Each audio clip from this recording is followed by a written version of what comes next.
Alex, turn your mic on, son. Right then, first of all, thanks for everyone for coming today. Where's Sadiq gone? Well, first of all, can we introduce Grant Body P? Can you let us know who you are and what you do, Grant? Peace, people. My name is Grant Body P, UK ambassador of the Worldwide DJ Coalition and journalist, radio presenter of the Rep View hip hop show, Wild One Radio, Rocks R920, and also the BDSAR network. You know, I play hip hop, R&B, and dancehall as well. I do interviews with up and coming artists all the way up to the legends in the game. So, you know, I do quite a bit out there. My name's out there a little bit. Thanks for letting me on this panel here, man. It's a pleasure. Okay, thanks for that, mate. And you've got Sadiq Washington. Yes, good evening, all. I'm Sadiq Washington. I'm a voiceover artist, actor, and singer, and I usually do radio commercials too. Yeah. Oh, good evening, got the all. voice. Good evening. Yeah. Right there. The force is strong with this one. Now, tonight's session is going to be social media, 7 deadly sins, and how social media is actually affecting our lives. And I want to go through aspects of how we're using social media tool, what the 7 deadly sins are, and how they can actually relate to how social media is used. Now, is everyone familiar with the 7 deadly sins? No. Gluttony. No. Avarice, greed. Oh, that's all it says. Yeah, gluttony. I know all those. Okay, well, let's go to our intellectual Owen. Got them all. If you can give it a bit of an oversight on those, mate. Who, me? Yeah. 7 deadly sins. He started spitting then. You're an expert. I'm not an expert. Tony, It's just that. Tony says you're an expert in the 7 deadly sins. He's practiced them all. You got. Not really. I mean, I can't read them off, but you know they're part of the human condition, aren't they? Is it greed, avarice, gluttony? What's the other one? Avarice. Avarice, yeah. Wrath. Is it lust? Yeah, Lust, lust is isn't one it? of them, yeah. Yeah, lust is one of me. Yeah. Sloth Yeah. and wrath. Yeah.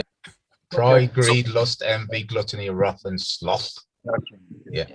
And what I want to do really is just see how we can equate those to the various areas of social media and what happens, who it affects, what can be done about it, and who's at fault. Okay, so if we can start off with Lennox, because we don't normally get a chance to have any conversation. If you just talk about sloth, what do you think it is? Sloth is it's sort of within the family of laziness, isn't it? Not giving a damn or not knowing how to give a damn. I would say sloth is not being as presentable.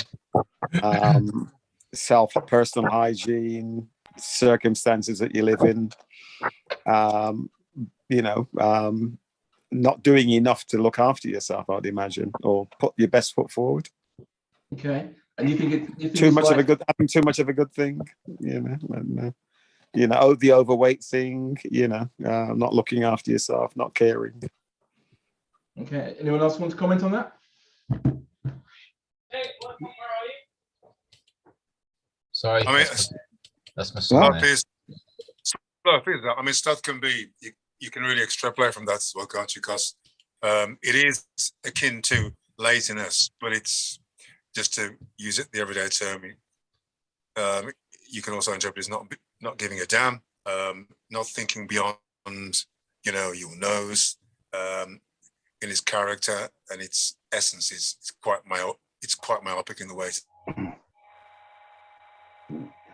Also, low self-esteem, and sometimes that brings it on when a person has had drama in their life. Things have gone wrong for that person. Sometimes we just don't know why they're behaving the way they are. Well, we're talking about, and sometimes the reason could be due to problems in their own personal life that makes them behave in that way.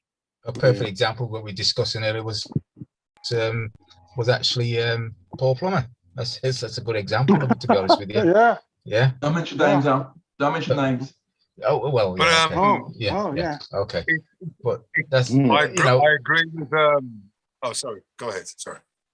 yeah. I was just going to say that it can be something that's traumatic in people's lives. You see people walking around Wolverhampton anyway who've been into the hospital, come out gibbering to themselves in the end, and literally all their life starts to fall apart. So sloth is basically one of the deadly sins where you don't actually care about what's happening around you, and you don't yourself, to be honest with you. So you just plod along in life, and that becomes normal to you, yeah. But it reflects how you stand in society as well, because everybody looks at you in a particular way, and they don't even want to approach you.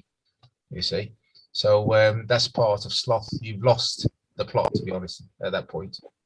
So the type of people. Oh, sorry, Alex. I don't know how familiar you are with the sloth aspect of social media. So I want to go into this in a greater detail in a second. So any views? Not really, but in terms of getting onto social media, I was quite slow to it, if that's what you mean, in terms of how I use it or catching up with the way people are using social media. Because I think earlier, before you started recording, you asked me if I had Netflix, and I've not got Netflix, and I'm one of those people who, when it comes to technology, I'm always behind, or I never know what's going on in the social media things, because I am behind, but I'm in front in other things. Alex, it's not necessarily behind. It's just that it isn't the core of whatever you do.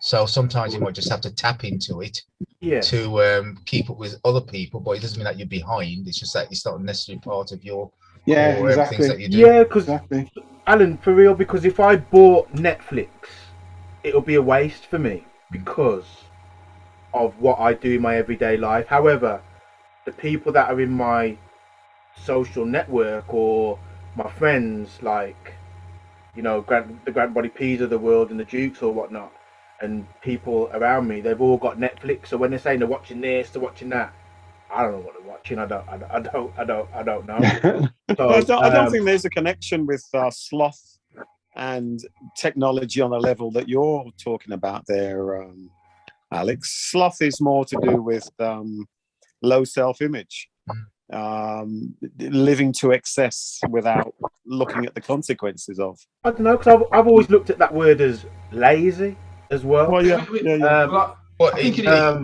There is, sorry to interrupt. There is a connection between the social media and slovenly behavior. There is, because some people come in. Don't forget the social media is on different layers. You might get people who might use Tor, which is a private VPN and all that sort of stuff, and they go into a different world altogether, where they don't necessarily need to do anything besides sit behind their keyboard, cans of Coke all around them, getting they fix off Coke, staying up all night, monsters and all that sort of stuff, and they become slovenly, they become very overweight and so forth. So they don't care because they're isolated from everybody else. They don't have to put on a sort of performance for anybody. They just interact with the social media, so their actual home life or their life is just totally different. It's gone to pot. I've been around to people's houses where I've had to do their computers, and I've been upstairs. I've had to look at this computer. It's filthy, and there's all monster cans everywhere, things that are dried under the bed, things like that, because you have to pull the wires out. You open the computer, it's just full of dust that's built up over years. That's their behavior. So to them, they might be on social media, have a different ID for their social media, whichever platform they're on. So everybody believes that this image, you've seen some of those things where they've got, is it catfish? Oh yeah, when they put a different face they on. present themselves by something different, and when they turn up in public, they're totally different. They've got a slovenly life at home, but want to project themselves as something else. Okay, well, the thing is, going back to envy now. Sorry, envy, sloth. So we've got lazy people. I had a conversation with a group of people today regarding social media, and one of the things that, or one of the conclusions I think I'd come to, I don't know whether you guys would agree with it, was that you will find that someone who is in the sloth category normally uses multiple social media outlets. So they'll be on Twitter 1 minute, they'll be on Facebook the next, they'll be on Instagram. So they're flitting backwards and forwards, trying to get some kind of gratification and not actually achieving anything. Don't know what you guys think. Nev? Well, yes and no. I would. I'll tell you what really created sloth just recently, and that's the lockdown. The lockdown really put the halt on everybody's lives, where everybody's mode of connection really was through social media. But also too, now the lockdown's passed, a lot of people are finding it difficult to get back into the groove. And I think during the lockdown, it encouraged a lot of sloth. It did, because it made people lethargic.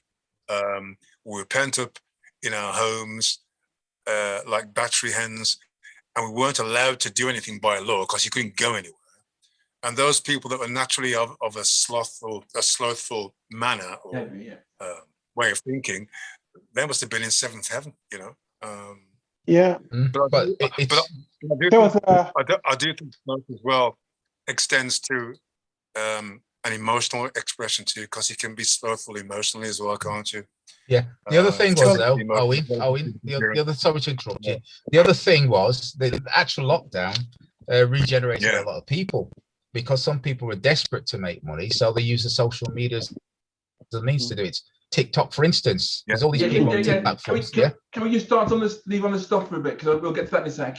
Okay. Yeah, well, you know, towards the middle of or towards the end of 2020, a lot of people were advising people to work from home to pretend they're going to work. So they get up in the morning, have a shower, put some clothes on, put makeup on, and then go to the computer, right? A lot of people didn't do that. They'd get up, they'd take the call from their bed, didn't do their hair, didn't their makeup, didn't do anything, yeah? A lot of people are complaining about the other halves not looking very nice. That's part of the slovenly behavior that resulted from that. Janet's laughing. Who? Janet. Who? Oh. Janet's in. She's on board. She's laughing as well. Oh. Ding ding. That's for men as well. That's for men as well. Not just for women. Go on, Janet. Well, I have to say, sorry I'm late, guys. I had a meeting that I had to attend to, but I experienced that there was a number of employers that had issues with employees who actually appeared on camera, just say not appropriate. No effort. So you know, I had to deal with some of those issues. Yeah. So. Oh, yeah. That's a good question. Did the employees not find it was their job to let the employees know that they had to be at least relatively presentable? Yeah, but it's hard to say. No one said anything to me. But I dress nice anyway. But you see, it's not because anyway. But no one said anything. I don't think it's hard to say, because if you're still working, the only thing you're not doing is going out, catching a bus, catching a train, jumping in your car, or walking amongst other people. But you are still going to be visible to other people. Yeah. Yeah, but sloth. That's why it goes back. That's why it goes back to the point that I made earlier, where sloth is an emotional thing too. It's a psychological thing. For instance, for the lockdown, as we're talking about that now, a lot of people didn't have to go through the process, the routine of going to the bathroom, washing, doing their ablutions, shaving, putting on their makeup if they're that way inclined, right, and making themselves presentable to the outside world. And it did encourage a type of slothishness, if there's such a word. And that's why I believe that this whole topic of sloth is akin to that too. And I think one of the contributing factors, certainly recently, was a lockdown, because it encouraged that. Also, just to add to that, Owen, I think when we had the lockdown again, people say, well, I'm in my yard, man. Why should I have to dress up? Exactly. Yeah. You should dress up for your husband or your wife. That's the thing. Yeah. Okay. You know, Sloth doesn't recognize professionalism, and what comes with professionalism is a certain codes, certain visual codes, certain mental codes, certain attitudinal codes. And I think sloth encourages you to ignore that, where I think Alan said you just lose the plot. And it is a choice. It's a choice thing to a certain degree, but also if some people are naturally inclined to become depressed, a type of slothful sort of soup or quagmire can trap them too. They can be drawn back, can't they? And that's how it is sometimes. I think it's also an element of self-gratification as well, although that's not a word that we use very often these days. You know, you do what you want, when you want, however you want, eat what you want, drink what you want. And I suppose people on the outside would see the consequences of that. But I think you yourself, even though you're getting that palpitations or whatever, it's like, you know, you bypass that for taking on the thing that gives you the most pleasure. So it's about pleasure. Choice, then. Do you think, Lennox, I'm is sorry? sloth a choice? Do you think sloth is a choice? Or yes, it is. Or It is. I think it is. I think it's a choice as well. I disagree. Do you not think it's beyond choice? Well, sometimes, like for example, talking about where you've got to make a presentable view on a webcam. Some people have a program. They go say, we go this X, Y, and Z. Wake up in the morning, brush my teeth, have a shower, makeup, put the clothes on, camera. Yeah. And if people make that choice to do that, or make the choice not to do that, yeah, have a program in place. Especially if it's a work thing, you have to every morning. You got to do a team meeting every morning. But don't forget part of the Everton. routine. I think Jaddy wants to come in afterwards. But I think Everton. I don't think people have a mindset when you're at home that the company has no jurisdiction in their home. I know, but they have. They got to get away from that. But you see, the thing, they forget that they're representing the company. Yeah, exactly. Yeah. If they're meeting with external clients or something, and I think presentable. I think the thing about it as well, I think the thing about it, why they stick to that, the company's got no jurisdiction in my home because they don't pay me any more money. But if they paid them some more money, they might carry a bit more sway. However, if you've been paid, you know, regardless of where your workplace is, and it has been difficult because people, you know, whether it's their kitchen or their exactly, workplace, but like you said, you've really got to think to yourself, well, I'm actually working, so you've kind of got to get yourself into that mindset where you're working, you are representing the company, and you know, to illustrate, illustrate the point that I was making. There was a New York executive on the New Yorker magazine, and he was suspended, and then you know, he actually, I think he actually chose to leave at the end because basically he was caught doing some really embarrassing things on camera, and he actually thought that you know, he actually said that he thought his camera was switched off during a Zoom. All right. And so he basically you know, decided he had to make a real public apology to his wife, family, friends, and co-workers, you know, and said that he thought that no one could see him. He thought that he'd muted, or, you know, that he wasn't on camera. So it's about remembering where you are and your conduct. Yeah, so very tricky. You know, therefore there's no privacy in your home. Yeah, you want people, exactly. There is that. People do want to protect their privacy, but you've got to think about what's appropriate and where are you. I'm in the place. Yeah. And Janet, what level was he again? Sorry, go ahead. What level was he? Sorry, what level was the guy? A very, very senior guy. I mean, you know, basically, and no common sense. No, he'd worked at the company at the New Yorker magazine for over 25 years, and he was a senior legal analyst also. So he had no common sense. That was excellent. Like my wife today. I mean, because it covers what Lennox said, doesn't it, really? Because what Lennox was saying was absolutely right. Because we've seen the videos where people are having a complete Teams talk, and then in one of them I saw last week, there's a girl in the top left-hand side as you're looking at your screen now, who's, well, for want of better words, she's masturbating live on camera, and they're all having this conversation. From they're trying to get it. Turn off that video. No, and they're trying to call her, and all they can hear is her moaning, and it's like, what do people think that they've logged onto? I know, but I think some of them must know what they're doing. In fact, my wife had an instance today. Neville, is that necessarily a slothful attitude? I think it's an accident. It's an accident. Technology. I wouldn't agree Is it with that, accident? Everton, because this woman, No, this woman, my wife had No, a problem today. yeah, go on then, Everton. Yeah, go on.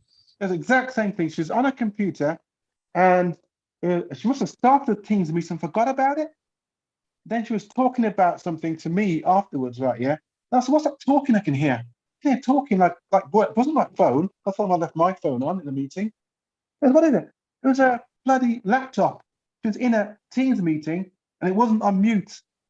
But luckily, people couldn't hear what she's saying properly. They couldn't hear properly what she's saying. Yeah. I said, "You're flipping lucky." Well, Lucky you're saying it is dodgy. But gentlemen, is that necessarily a slothful attitude? Is that necessarily sloth? It's an technological bug. But that's forgetfulness, that part. I think we've all had to make adjustments with technology and ways of working. But it's just being mindful, isn't it? Yeah. Where you are. I mean, in my job here, I teach, and I have to use Bramble, which is online. So I've got young children that I teach. So yes, you have to be very careful on the space I have now. You can see all the paper around and everything else. It's a cubby hole. There's a cubby hole under the stairs. I have to bar so the dog can't get here because he'll be jumping up on me. So I have to take precautions. But you see, the thing as well, every single bit of conversation I have with that child is recorded. Okay. Oh, right. Okay. So obviously because of safeguarding and things like that. Yeah. So yes, you have to be mindful when you're working for a company, you're working from home, because that company's put trust in you. Now, everything was tracked back in my recorders and something untoward was said to this child or vice versa, then I could be under investigation. I could lose my income. Yeah. I would be, they'd have to go through a process of checking everything out, going through all the recordings and everything, see what was said, what context was said and everything else as well. See. So yeah, you have to be mindful when you're at home. Yeah. And Alan, what part? Sorry, go on. So, Alan, what part of that then is, in your opinion, is slothful? Mine isn't slothful. I'm being cautious. I have to be. Bang on with what I'm doing with these kids. Yeah, we were talking about. Do you think there's element? So go on. Do you think there are elements within what you just said that has slothful qualities in terms of not being considerate to the situation?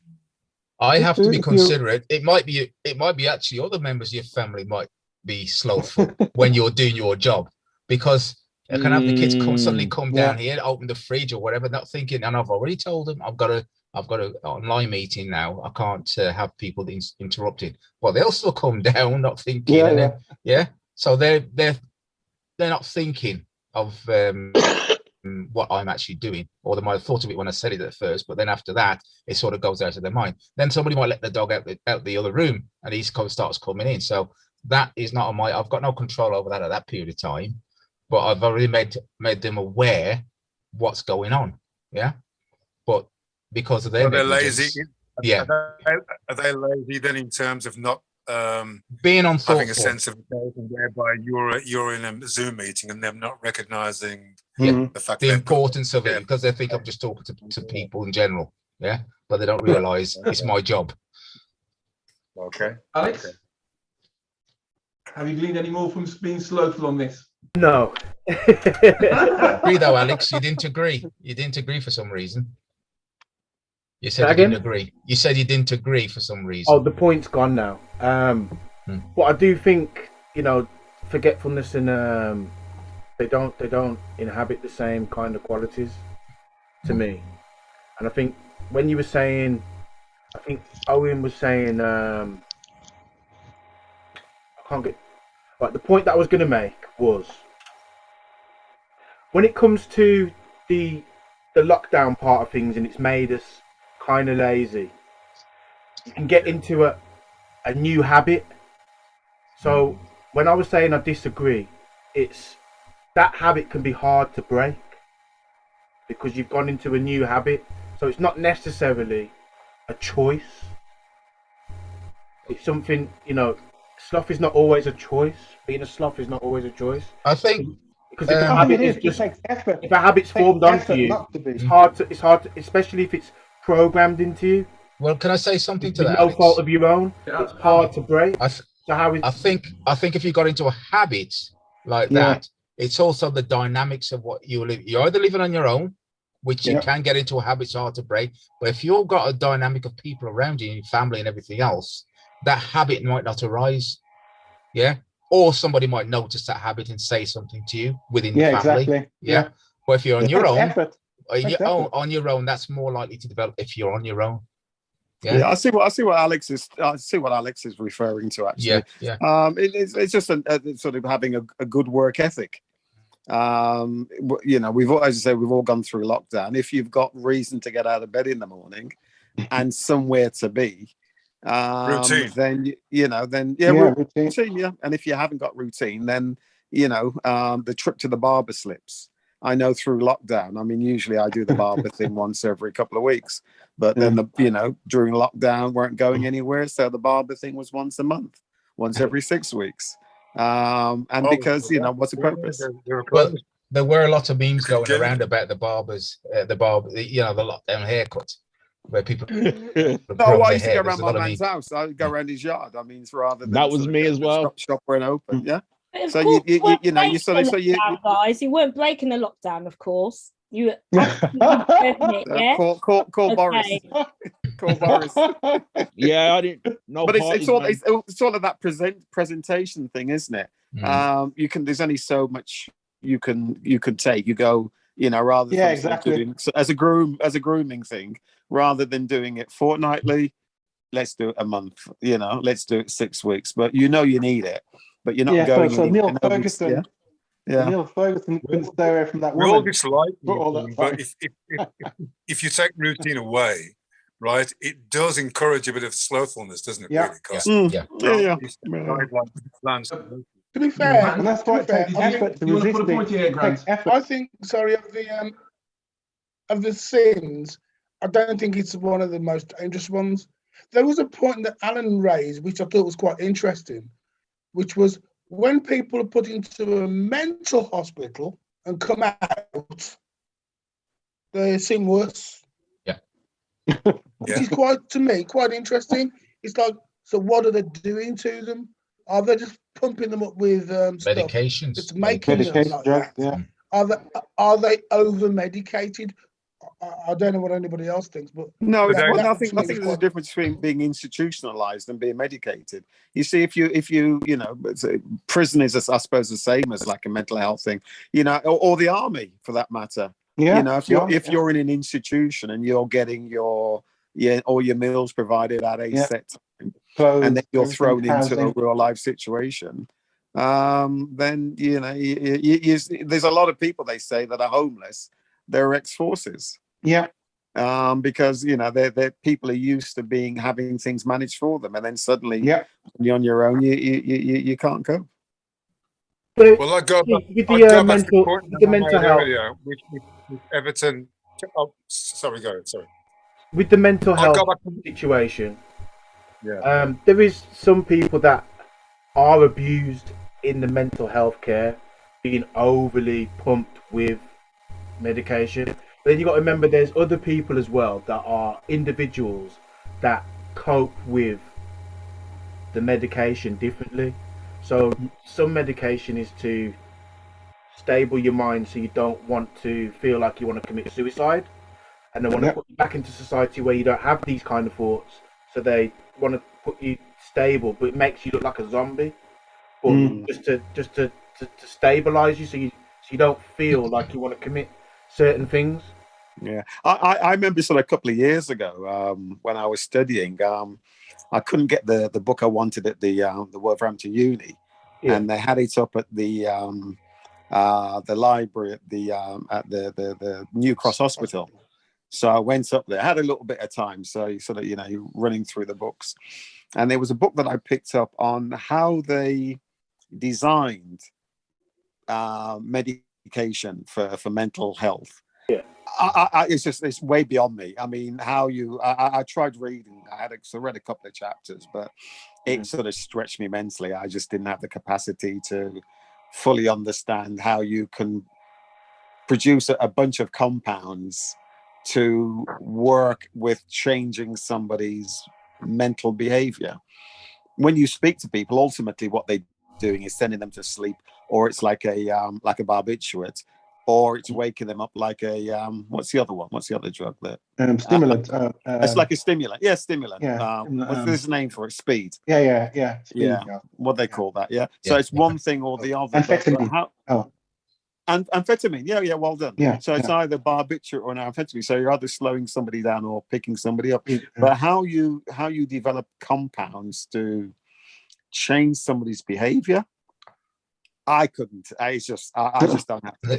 They have to extract the actual original compound from the body in terms of like serum and stuff like that. Then they have to go inside there and find out what it is. Then they use the pharmaceutical industry mimics it to synthetics, which is usually based on oil. So they use oils to make these medications. But do they do that though, or do they?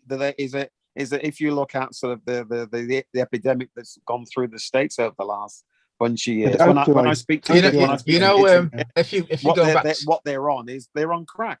If you look at what they're giving kids, they're giving kids crack. Well, that they give them speed because the things like Ritalin have the same effect of cocaine. That is all Ritalin. There's nothing more than that.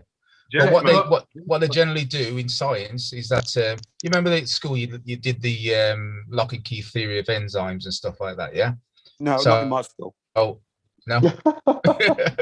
Well, it's basically it's like putting your fingers together. This is the lock and that's the key, and they come together, and then the enzyme actually helps the reaction to work. So what they're doing is stopping that reaction from working. So they put a blocker and inhibitor in the middle, so it doesn't actually make that connection. So then that slows you down because you're not being hyper. It's not making that connection so that you're in a hyper state. So they use an inhibitor, such as the things that Tim just described, to stop it from actually happening. So that actually slows you down because your nerves aren't making that electrical connection to either make you run fast or whatever. Well, when look at cannabis and heroin. Yeah. The way they mimic certain chemicals in the body, and they'll have certain effects in your behavior. Right.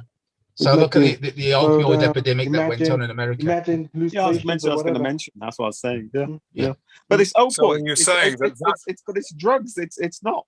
Are you helping somebody, or are you just like sort of phasing them out? Yeah, but the gentleman, how is that connected to clothes? Absolutely. Okay. Are we going to move on? Are we going to move on to another sin? Yeah, move on to another sin. Can we move on to another sin, man? Okay, so we've got gluttony now. Oh, love me! Come on. Gluttony, yeah. That I like sin. How is that related to social media, and how does it affect our lives? Too much cooking on my social media. Johnny, can we start off with you, lady? What are we talking about? Gluttony. Janet, gluttony. I thought we'd finished that. No, we just done sloth. We done sloth. We're doing gluttony. That's been lazy. Gluttony now. Could I just say something on that then?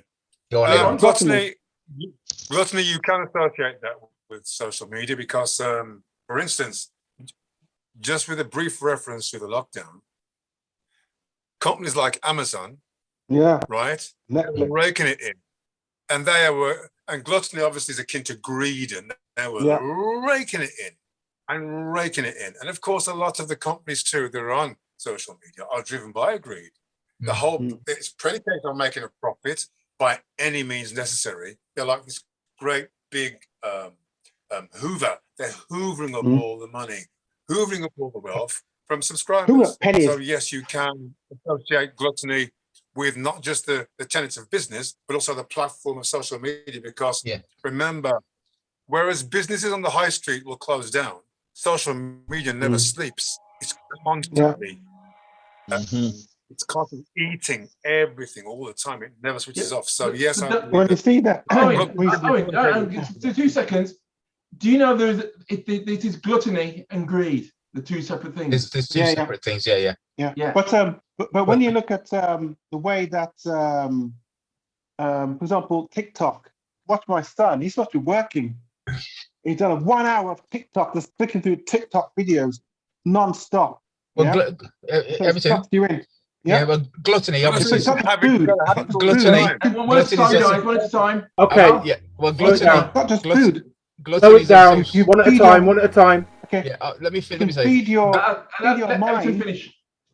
You can feed your mind with rubbish, right? Yeah, which is like social media, like TikTok, for hours on end, right? Yeah, that's a for me that's akin to gluttony. You don't know when to stop. You're overdoing it without That's stopping. That's what it is. Well, Yeah.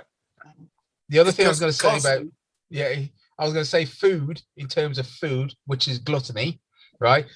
On social media, you will get these cooking platforms where people Yeah. are inclined then to try different types of foods that they haven't tried before. So they get a liking to cooking. Yeah. They might even eat more carbohydrates and stuff like that. More Yeah, yeah. rice, more potatoes, more pasta, and everything else that they're Well, not on the used to. keto Yeah. YouTube. Sorry? No. I'm on the Yeah. keto YouTube. A ketone diet. Ketogenic, yeah. Yeah, but what they do Go then, on. you see, is they start eating more, and that's the basis of gluttony. Greed is a totally different thing. Yeah, Let's stick with the one topic. yeah, gluttony. Alex, Yeah, go on. would you want to say something? I was gonna say, let's break down the difference between the two before we go into it. But if you're gonna stick with gluttony, let's just stick with gluttony. Yeah, that's right. This is what we've got today. Okay. So, what do you perceive gluttony to be, Alex? Gluttony says here eating too much, right? But can you gluttonous, right? Yeah. You see, gluttony want to is still like change? having.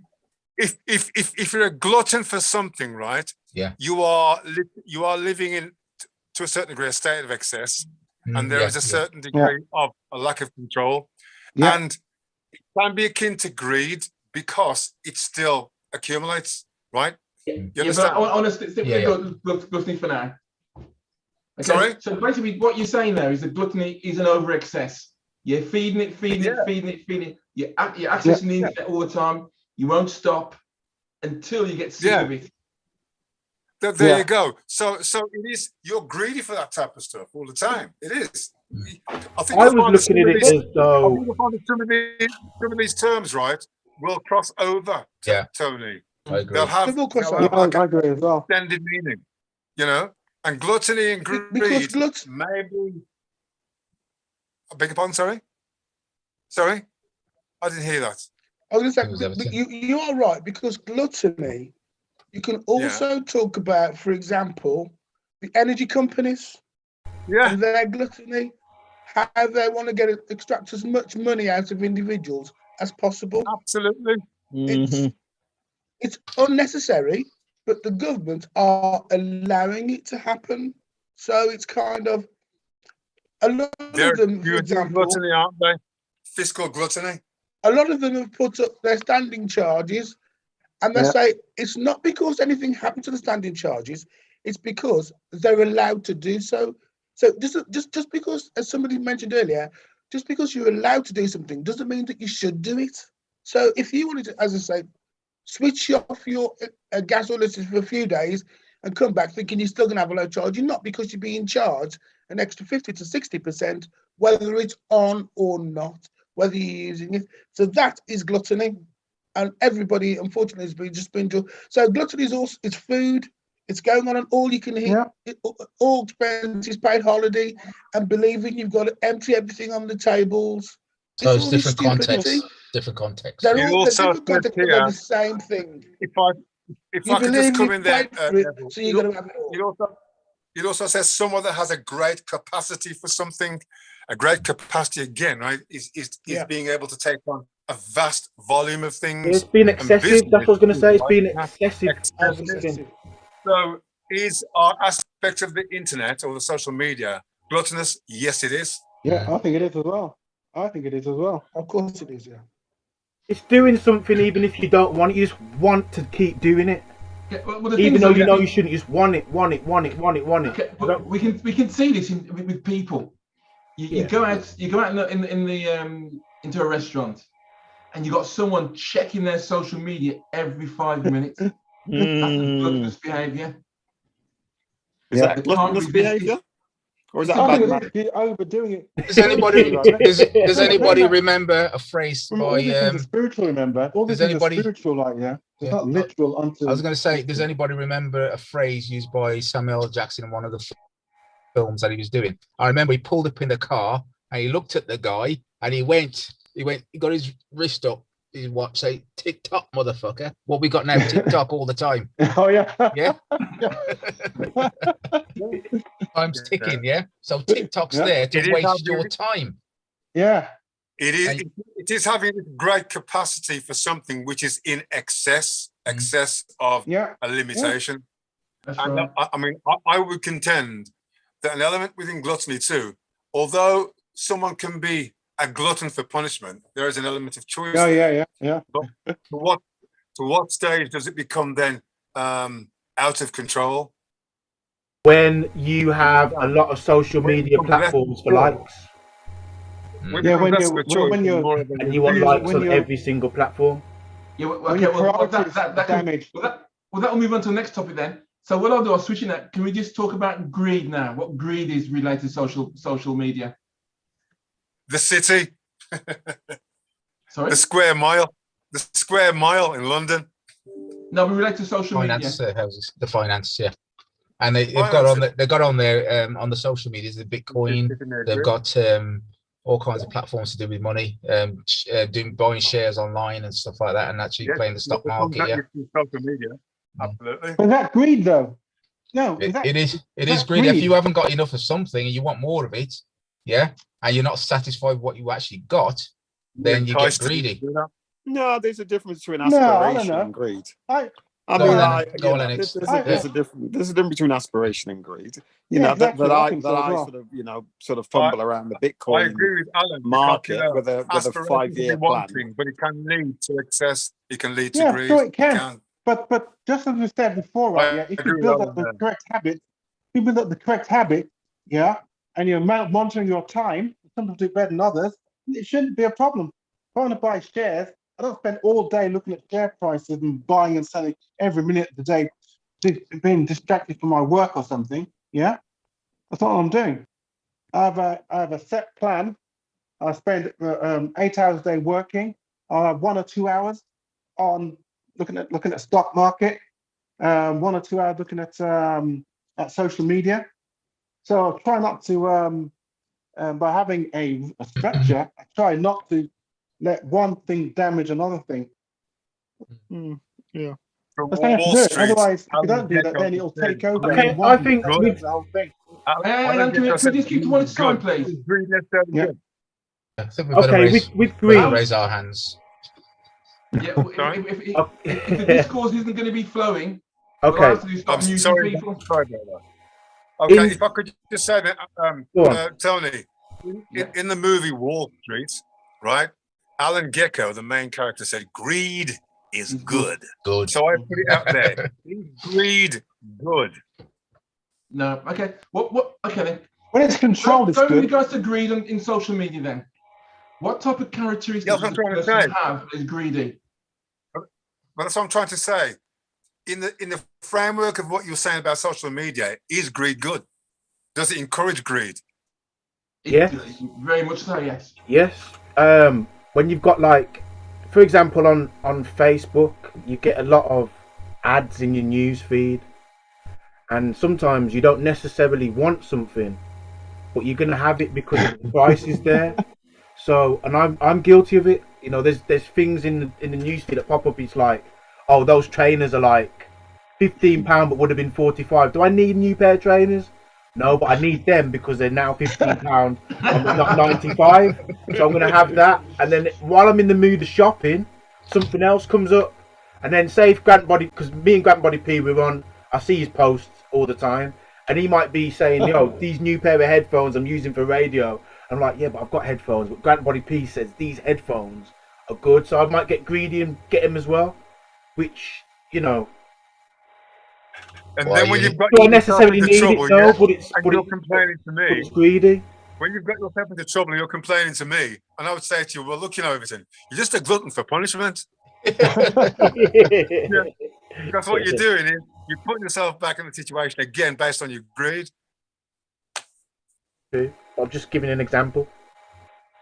It's a good one. That's a consumerism society that we're Yeah. all part of, isn't it? We're all consumers, some Yeah. more than others. I think the generation below us, you can see how it's couple of Yeah. suits Oh, in the yeah. wardrobe. You know, gone are the days when you're 18, 20, where you only had one suit, one shirt, one tie. Yeah, exactly. Yeah. You know, you know, we go to functions, and the functions that we go to, it demands that the type of suit that you wear has Yeah. to have a certain type of shirt, and you can't wear Yeah. that same shirt that you had 2 years ago. It just Yeah, doesn't exactly. work, you know, because that's how we have become. You know, we've moved into that sphere. Is it a bad thing to have more than one shirt in the wardrobe? Well, what you said there, Lennox, really, it depicts the whole thing about social media. We've got rid of the make amends society, and then we have the throwaway society. So social media contributes to that. You tend to throw away things that you don't want anymore, Fast fashion. and then Do you've you got throw things like throw away, Alan, or do you send it or off to some the people will sell it on for cheaper, Yeah. on eBay, on Shop, Yeah, whatever it may Depop. be. Yeah. Yeah. Yeah. But that's I Vintage- mean, I got rid of. vintage Sort rock, of, I remember a while back. I had about sort of 8 bin line full of shirts that I wasn't wearing anymore, and I promised myself I've got 2 wardrobes, and everything is like bunched together to the extent where I've got to, in order to use a suit, I've got to take it out and iron it or Yeah. steam it to get the creases out, because That's everything is tight. bunched That's together. tight. And I promised myself, well, I'll never buy another suit until I get one out, one in. Never happened. Yeah. Never That's what my happened. wife does to me now. Yeah. I buy something, something's got to go out. Something got to go. Yeah. Yeah, And yeah, we it's live gotta like go. that. Yeah. We live like The that. thing is, Leonard, but in response to the very good point that you made, Lennox, and the point that Alan made as well, is that social media encourages that because it never switches off. So even when even when the high street shops are closed, social media is piped into your home. So it is a platform which encourages greed because it forces you to do things Yeah. you probably don't even want to do, but because it's there, Yeah. it decides your right as a consumer. Yeah. Yeah. But we are consumers. I came across I don't need a black suit, but I came across one and I thought, oh, I need a black suit. You know, I'm not going anywhere. We just started lockdown, but Daddy needs a new black suit. But I never bought it. But I was tempted to bring it out the shop in the eventuality that I'm going to be using it sometime somewhere down the line. I think Absolutely ridiculous. I think one of the stimulus. I think one of the stimulus for greed is that we've been turned into a consumer society. So and you see where you've got more disposable income. Again, it's down to your financial status as well. Is where you've got more disposable income than other people, then you will tend to be greedy. You'll tend to buy things because you can afford to buy these things. Yeah, but you might not see it as greed yourself, but you'll just see it as, oh, I want that, I like that, or like, you know. And then later on, as you say, your stuff is all bunched up in there. You got to throw some of the shirts away, but you're actually doing a favor to somebody else who might not have. But the thing is, though, our financial status actually encourages greed as well. Yeah. Or Neville. Do you think Neville? Oh, got his hand up. So, the time to recognise when you bought more than you need is when you go back to that wardrobe and you look through all the stuff that you bought that you've never worn, or the new shoes still in a box 2 years later. That's shirts as well. when you know you're buying too much stuff. That's ridiculous. Because listen, we're all guilty of it. I know I've got loads of pairs of shoes upstairs I bought years ago. Never took a step. T-shirts, shirts. That's not me. I'm sure I'm not the only one. But When is I that got to the TK human Maxx, condition, though, Neville? Is that the human condition, or is that greed? You see, I mean, I look at the amount of shoes I've got, but I only wear 2 or 3 pairs. Yeah, exactly. And I think we're all in that same position. You know, they're comfortable. I'll wear shoes. I'll wear my Clarks until because they're comfortable. What you just said there, what does Janet think? What does Janet think? Another part of it. Janet's got a thumbs up because she's got a wardrobe like yours. I just think I do believe in upcycling stuff and recycling and the rest of it. However, I do think you know, you can never have too many clothes. Janet, That's my wife. I'm gonna tell you something now, right? Yeah. The girl that I go out with, right, I'm telling you this because I've told her off about this. In her house, in the second bedroom, which is the second biggest bedroom, one side of the wall to the other side of the wall, she's got built-in wardrobes, right? Every single one of those are filled with her stuff. You go into her bedroom, bigger than this one side of the wall to the other one, totally built-in wardrobes. I mean, people come in and fit these things in. Everything of this is filled with all the summer stuff. All the other stuff, this is not, by the way, both of these wardrobes are just seasonal. All the other stuff that she's not wearing for spring is upstairs in the loft. And sometimes we end up taking stuff out and she just takes me to the charity shop. Brand new, labels on, never worn them at all. Yeah, You can have too many clothes. There's just no need for it. That's where vintage comes in. I said to her when I go over there, I said, where do I put my stuff? Yeah. Can I pose a question to you? And the ridiculous Another conversation that in itself. You get into a habit where you can see. Then she takes him to IKEA. Then she takes him off to IKEA. Yeah, if you work in people's homes, you get into Sorry, a situation where you see them. Yeah. Like you see it around here, you know, somebody sort of dies or the skip is outside and the council come, throw everything in the skip, somebody else moves in and you start again. It's absolutely ridiculous. Now, can I just make a point here? Tony, one second, because Everton was going to say something. Oh, I've forgotten. No, carry on. All right, go on, Tony. You've all made a point about social media advertising and selling you things. What you haven't talked about is how social media influences that person to get information. Now, about advertising, they're looking at somebody's wall, looking at their Twitter account or whatever, and they're greedy to get that information. Are they willing to share the information back to their other people or the other people on social media? So, for example, I could go on social media today on Facebook, and I may spend hours going through somebody's holiday snaps, what they're doing at work, what they've eaten, if I'm looking at Instagram. But am I that greedy that I will look at that information, but I will not share my information? Well, the companies that send out, you know, we all get cookies. No, we're talking about interaction between people now. Forget companies are selling something. Right, okay. Yeah, some people will look through the Facebook things. Say, for instance, your business that's struggling this pandemic now, right? Yeah. And say you're a timber seller, okay? Now, they've got platforms on Facebook. So you got Facebook, what's it called now? Facebook... Marketplace. Marketplace, yeah. No. So you will advertise your services on there because you've looked through other people's accounts. You might even say, okay, let's find out if they've got an email address. You might log all their email addresses and say, do a blanket email on all of them. You see? So those kind of things, if you're running a business, then you are inclined to look because you're trying to keep your business going through all this nonsense. So I'm talking about the social aspect for an individual, a person. Yeah, people might. Yeah, okay. Businesses, normal people. Normal people. They work 9 to 5, come back. They're going through information. But don't forget, you won't get everybody on there. No, it depends what you call normal people. People might be working from home and still be interacting with other people online. So not in the concept of being like a fully fledged business that's with VAT and everything else. It might be an individual trying to sell different things. So some people buy stuff. I do. And then you might repair it and then sell it on again to somebody else that you actually know. You see, so you can't define it as being like just somebody who's doing business. There might be interpersonal stuff that you're doing with other people. But yes, you do look through and you see what they're doing. You see where they go. You might even have a house that you might want to rent out in the Caribbean. But you see that this person might be going on holiday regular. You might actually message them to say, I've got this place available.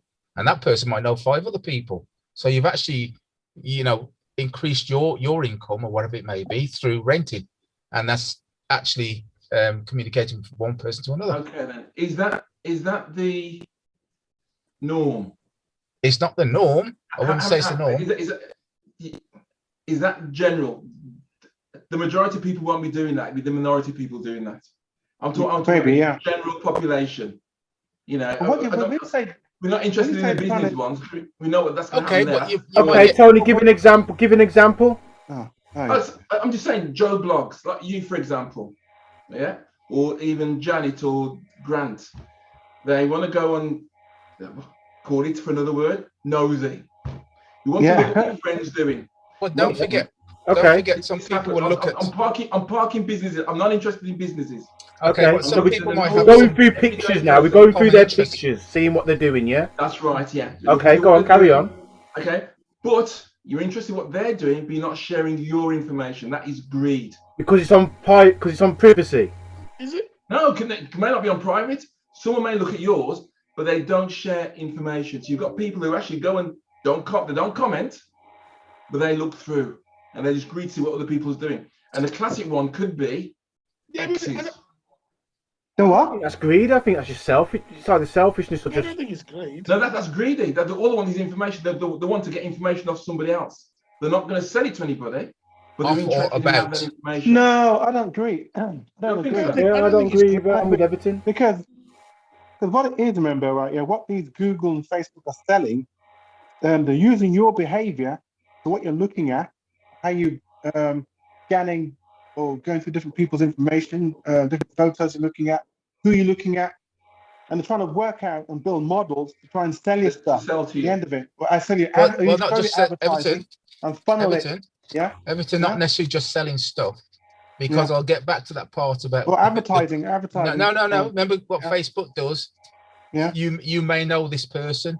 Yeah. They're making suggestions to you because they've already looked through your information. They're trying to make you get in contact with other people, that you may know, even though you don't want to, So they're selling. They're not actually selling something, but they're promoting their services and trying to make more connections because it benefits Facebook.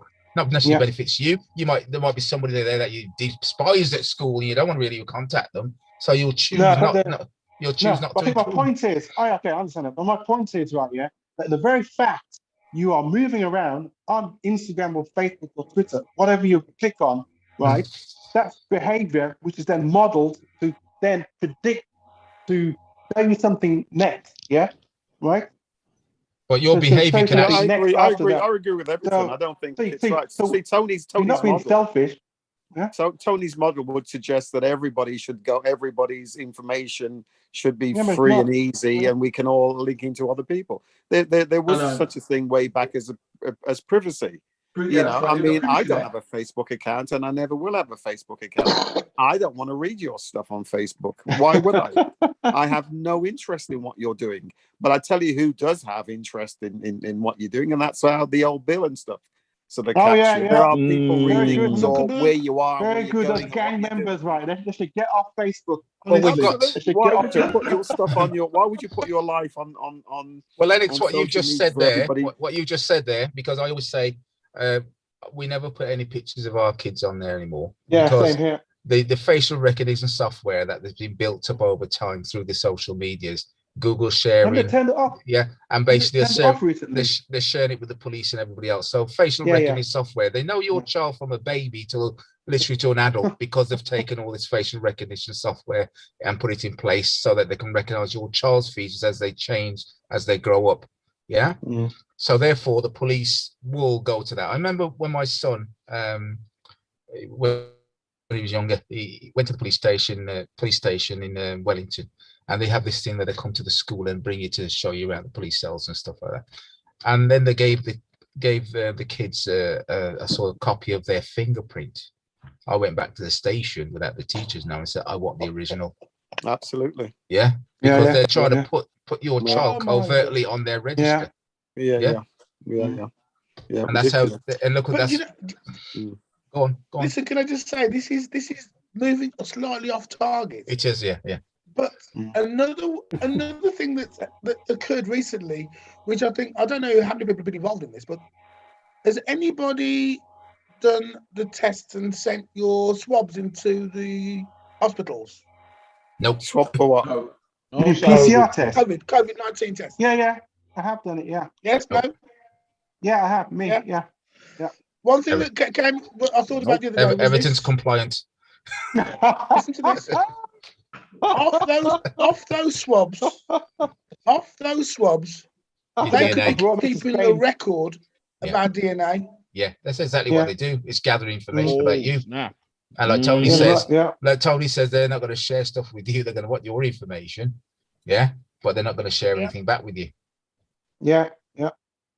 That's So a it's problem. a gathering process. Because what we have found that the social media organisations, companies in general, are very good at is they give you something for free, but Yeah. as we all know, there's no such thing as a free lunch. Exactly. They are selling your data. If you're not buying So a your product, you're the data is product. it's worth a lot to them. That's right, you are the product. They're selling your data. They're taking it. You're joining. You're thinking, yeah, I joined this. I don't really use it, but they've got all the information about you. They're going to sell it on somebody else, Yeah, and they they do. can sell it over and over and over again. Oh yeah. And that's the thing too. You're right. I mean, listen. Don't get me wrong. I'm on Facebook, but I'm not on Facebook under the name that nobody will know me under. It's if I interact with people that I know, the only You're way that they catfishing. know that's me, because I use my middle names. Mm. And people don't know me by my middle names. Luckily, I've got 4, so I can do that. But But I but don't. know, I think I got bad news for you. I got bad news for you. Right. What's that? If you use What? your normal email with your normal name on the same machine, even behind the same IP address, we work it out. Yeah. We link you together. We know which face Even Well, with your phone number, are. So they can work it out with your your phone phone, number too. If everything, they've got your phone you number, know. Janice, they can work Janice it got out. something to say? Yeah, They can I can just try. say, They can try pieces together. They can Next, try. Yeah, they do. They do. Yeah, something that I They can found find out it, they can recently, find actually, with it. hang on, with hang on. work. Can Janice got something to say then? can you, I don't know if you're aware, have you ever heard of the term Facebook? Yeah, some people Yeah. use Yeah. Facebook as Facebook, yeah? Yeah. And so, bear that in mind. That, like Tony was saying earlier, there are people who just they just want to find out information about you. Yeah. So, Yeah. you know, Mm. again, you have Yeah. to decide what information you put out there. So just Something I was looking Yeah. at with work, Yeah. even when I take photos of buildings wherever around the country, that comes with information on the metadata. Yeah. Yeah. Which I only found out recently within the last 6 months. So you put a picture of yourself online, and they can trace Where you've been? where that photo was Yeah. taken, where you live. Well, as an example of that, I didn't realize that when I took a photograph or even I traveled in my car, I was getting these emails telling me where I've been, where you are. Yeah. how long I've been there for. What? And I was shocked to see it. It knew exactly how long I'd spent at a location. Mm. The only thing it did was Yeah. photograph me An coming out of the car. advancement of this whole Welcome thing to is the world of that, telecoms. when you're working for a company to do with the council, like I'm working with a school now called TPS, Telford Primary School, and they give me a laptop. So you have to be very careful what you actually use that laptop for and put on it, because when you if you're not careful, you notice that they actually upload everything that you've got on that laptop to their server. So you put new information on there, they'll upload it to their server. Again, it's child protection as well. Yeah. And people don't realize. I had to tell a couple of people. They say, "Oh, even all your personal stuff that you've written." I said, "Yeah." They'll send it up there. It's all up there, and they'll look through it as well. Well, there was a case of a woman. woman. They can trace you by your phone number, or even where you got the number from. They can trace it right the way back. Seriously, they know everything. The new currency is information. Yeah. Because with information, they can target you to sell you things 24/7, 24 hours a day, and hence the greed again is unremitting. Again and again and again and again. We are just the food for the great big crocodile in the sky they call the cloud. Yeah, and also with Microsoft, you probably know, if you turn off certain items in your Windows, you turn it off because you don't want these services. As soon as they do an update, they switch it all back on. So you're sharing all your data. Yeah. Okay. Let's move on to the next thing. Yeah, is it anyone I was else pushing on. Your phone is always on. Hold on, Even Tony, when you're before you switching the phone off. before you Oh, present sorry. the next scene, Grant Body P, Yo, anything you want to say? you know, Enjoying it so far? I'm just listening to everybody, as regards to the whole sloth and greed and gluttony and just when I thought I knew what all that was as far as social media, you guys have just thrown it into a brand new perspective that I probably wasn't even aware of before. You know what I mean? That's pretty much all I got to say. I've just been listening. I'm like observing. Yeah, taking information, being greedy. So go on, Tony. Being greedy, yeah. And not and I'm not looking to say anything on my own. Grant, can I ask you a question? Go on. Are you currently dating? No. No. Okay. But you use social media? Yeah. Okay, so am I looking at? And how old are you again? How old am I? 42. Just for the record, young man, social media, dating, that doesn't mix with me. Oh, all right. Carry on. Okay, no, it's okay. The next topic we want to talk about, is lust. Oh dear, I'm going to be even more silent. I'm now. guilty of this. I'm guilty. So I'll kickstart with that. It's greed as well. So when I first came on my Facebook, I would be adding what I would perceive as beautiful women, knowing that they're not knowing that I'm adding them, and I'm able to talk to them to find out which one's suitable for me or how many are suitable for me at a certain amount of time. I'm going to be honest. So it is dangerous because with all these filters that are coming on and how society's made it not possible, but they're programming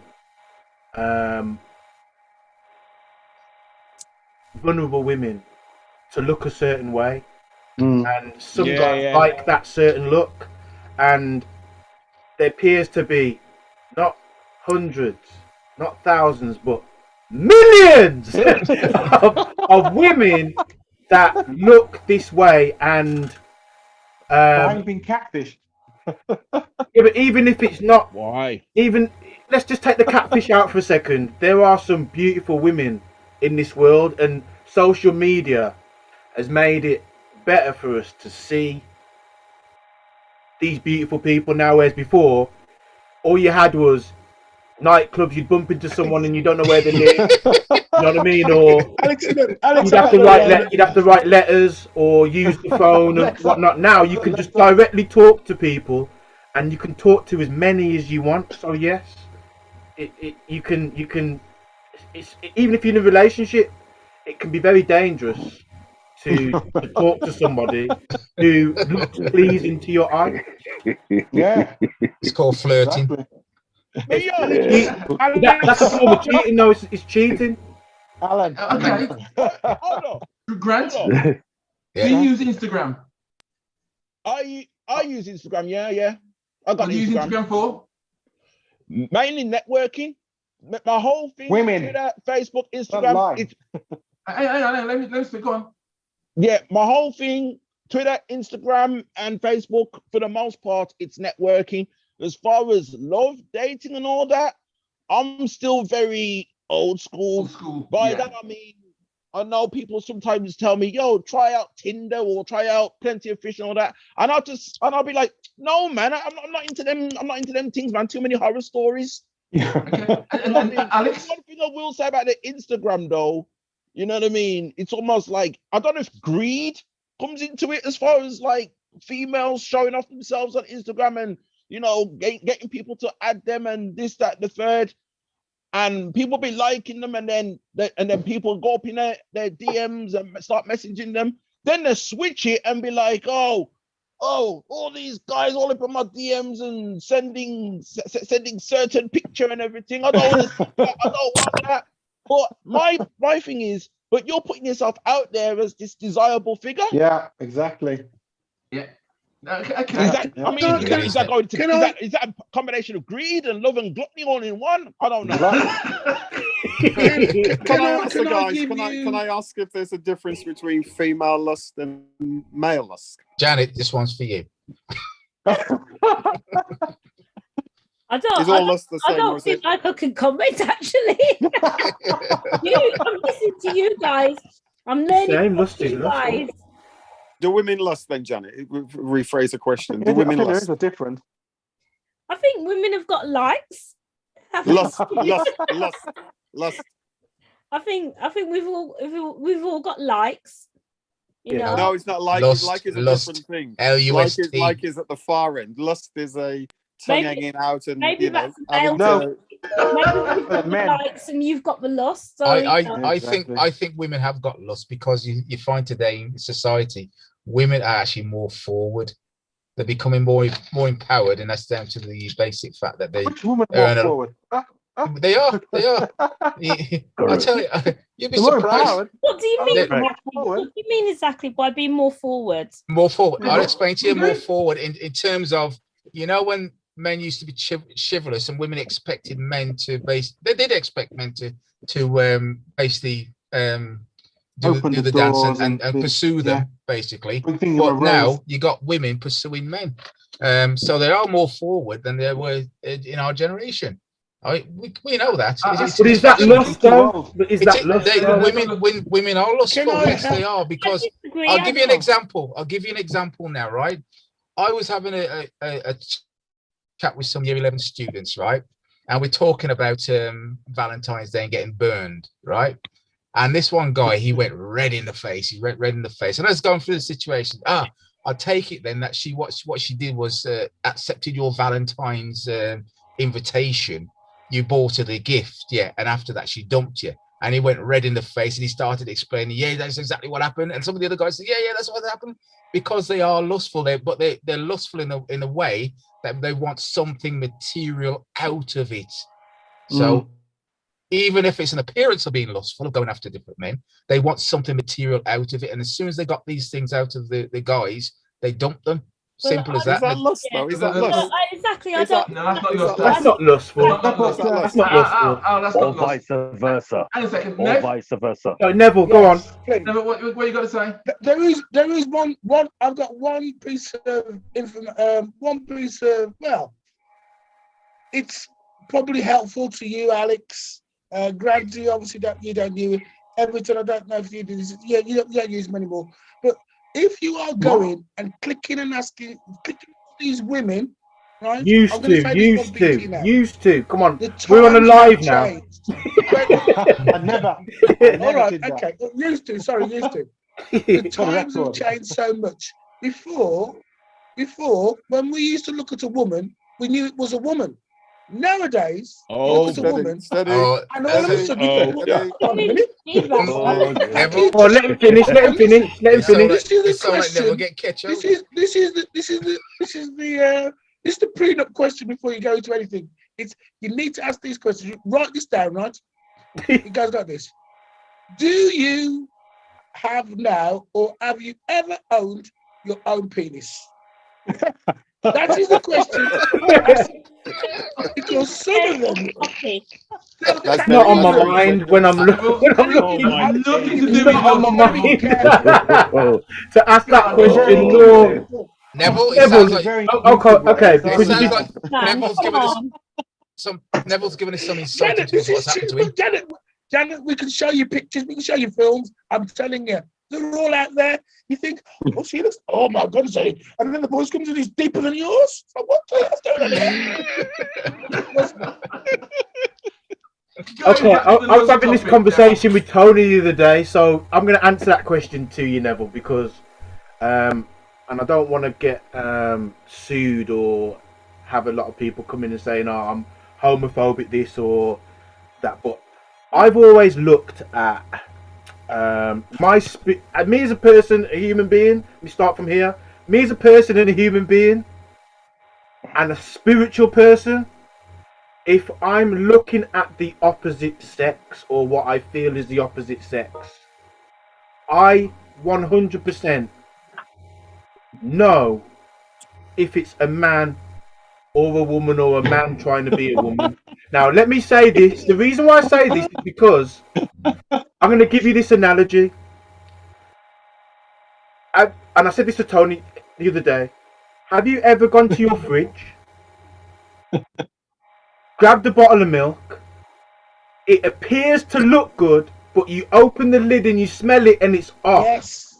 Oh Lord. Yeah? So for me, when I see a certain individual, my spirit can feel something's not right for the way that I feel inside because of my personal preferences. Yeah, can I jump? Does that make sense? That's the best way I can put it. So when I'm clicking through pictures, my spirit tells me if I'm looking at the right thing or not, the right person or not. Jump in? That's just my personal. I have a personal preference as well for the ladies. Yeah. I lived in London sort of back in the late 70s, 80s. And the person downstairs from me and a couple of houses up had their gender realignment. Yeah. They had a party at the place that I was staying. And she brought a lot of friends. The shoulders you could tell, the hands you can tell. Yeah. I was sitting. Well, no, I won't go into that. It's a little bit too graphic. But I've got to say, from what I have seen visually, going back that far, apart from the hands and the shoulders, you see something in a leotard and you have to wonder what it is. You have to question what that is. Seriously, I remember once running for the train, and there were this one person had a group of friends, and I had to look back to see this one person had freckles and stuff, and I had to look twice back to go, that's okay. That's a woman. RuPaul's a perfect example of what you're describing, but I've looked at RuPaul and I've gone. Have you made a study of this? Have you gone into this in detail? Nah, but I've looked at RuPaul dressed up on TV, and RuPaul's got a pair of legs. No. But I've looked above and I've gone, not for me, but not for good effort. Good effort. Yeah. You get what I mean? But Yeah. you just know, don't you? You just know. I just think as a man, you just know. But with regards to lust, what you'll find is that, for example, Instagram. I wasn't aware of any of this. I think I told Alex about it. I wasn't aware that Instagram now, believe it or not, is near enough the #1 dating app around. Really? Now. Oh, it is. yeah, And I didn't realize that. How does that work? How do you get a date on Instagram? Pardon? Because it's the one that's used. People are using that to actually swipe left, swipe right to meet with women. Well, I'm not on Instagram. I'm not on Instagram, so I just thought people put videos up on there. I didn't realize what Instagram was. I thought Instagram was for showing recipes of cars and things. I didn't know what it was. Yeah, that's what I thought. And then, that's what okay, I thought. what then happened was I was asked to look at a picture of Kim Kardashian. Oh yeah. Okay.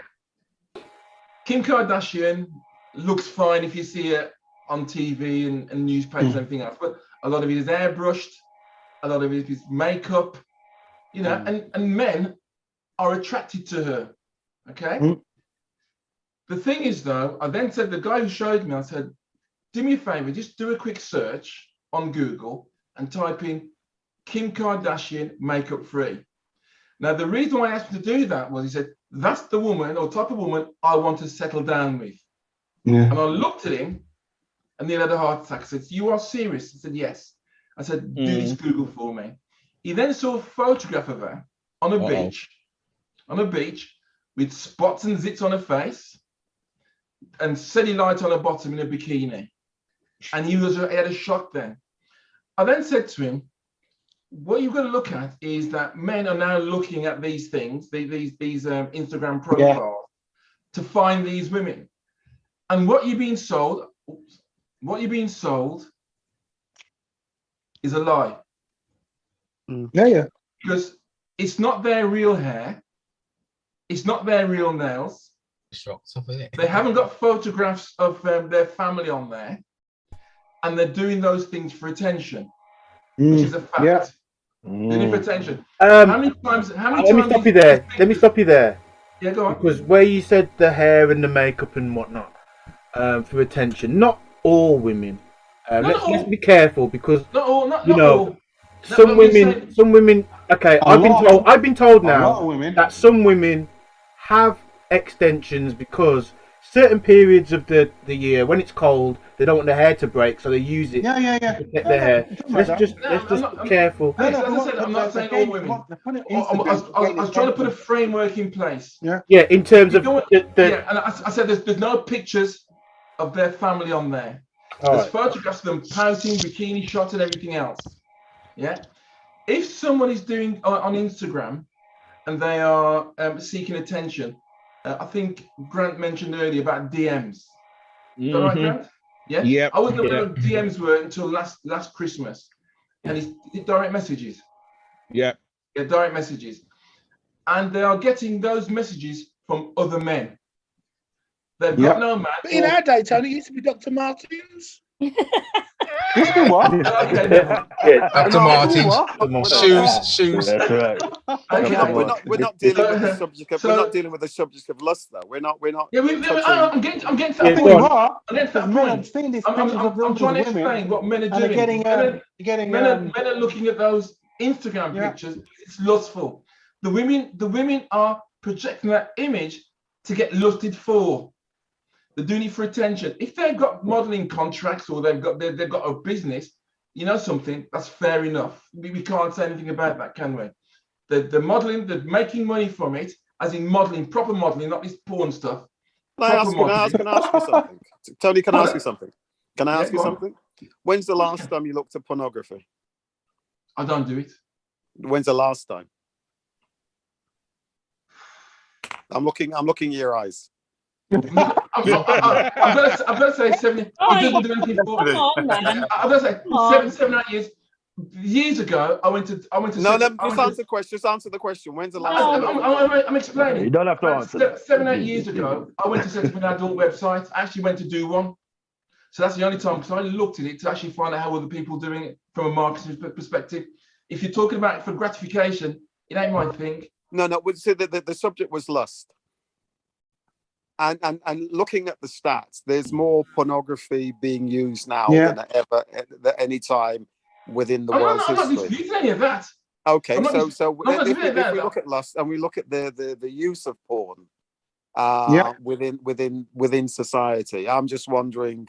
Not good. No, long term. If you look at the effects of it, it does impact on the relationships of those who use a lot of it. But that's not social media, is it? That's people going on to porn sites, reading magazines. No, but some of these social media. No, but Instagram. Instagram. I'm talking about Instagram. Okay, the women are clothed, right? But they're all very what's the word? They're all revealing, like perfection and to attract men, basically, right? Yeah. And it's porn with their clothes on, basically. Yeah. That's right. A lot of these. And the classic thing is, you speak to young men and you speak to young women, and they will say, "Oh, I've got so many." Women will say, "I've got 20, 30 DMs in one day." You ask an attractive man how many DMs he has, none. Yeah, okay. I think that's the light side of things, Tony. I think if you look at from my generation, the porn that we were open to were like the magazine with the top shelf magazines. Yeah. And then it moved on to video. And now you can access porn whenever, wherever on your handheld device. But Instagram is not a porn site. That's the point. Say again? It's not a porn site. It's not a porn site. It virtually is. No, you were talking about social media. You were talking about social media. You were talking about social media and the effect of. And I was specific in saying Instagram. I was specific. Do you remember years ago? That's the one about the experience. I thought I heard you say social media. Do you remember years ago? What I'm aware of is more people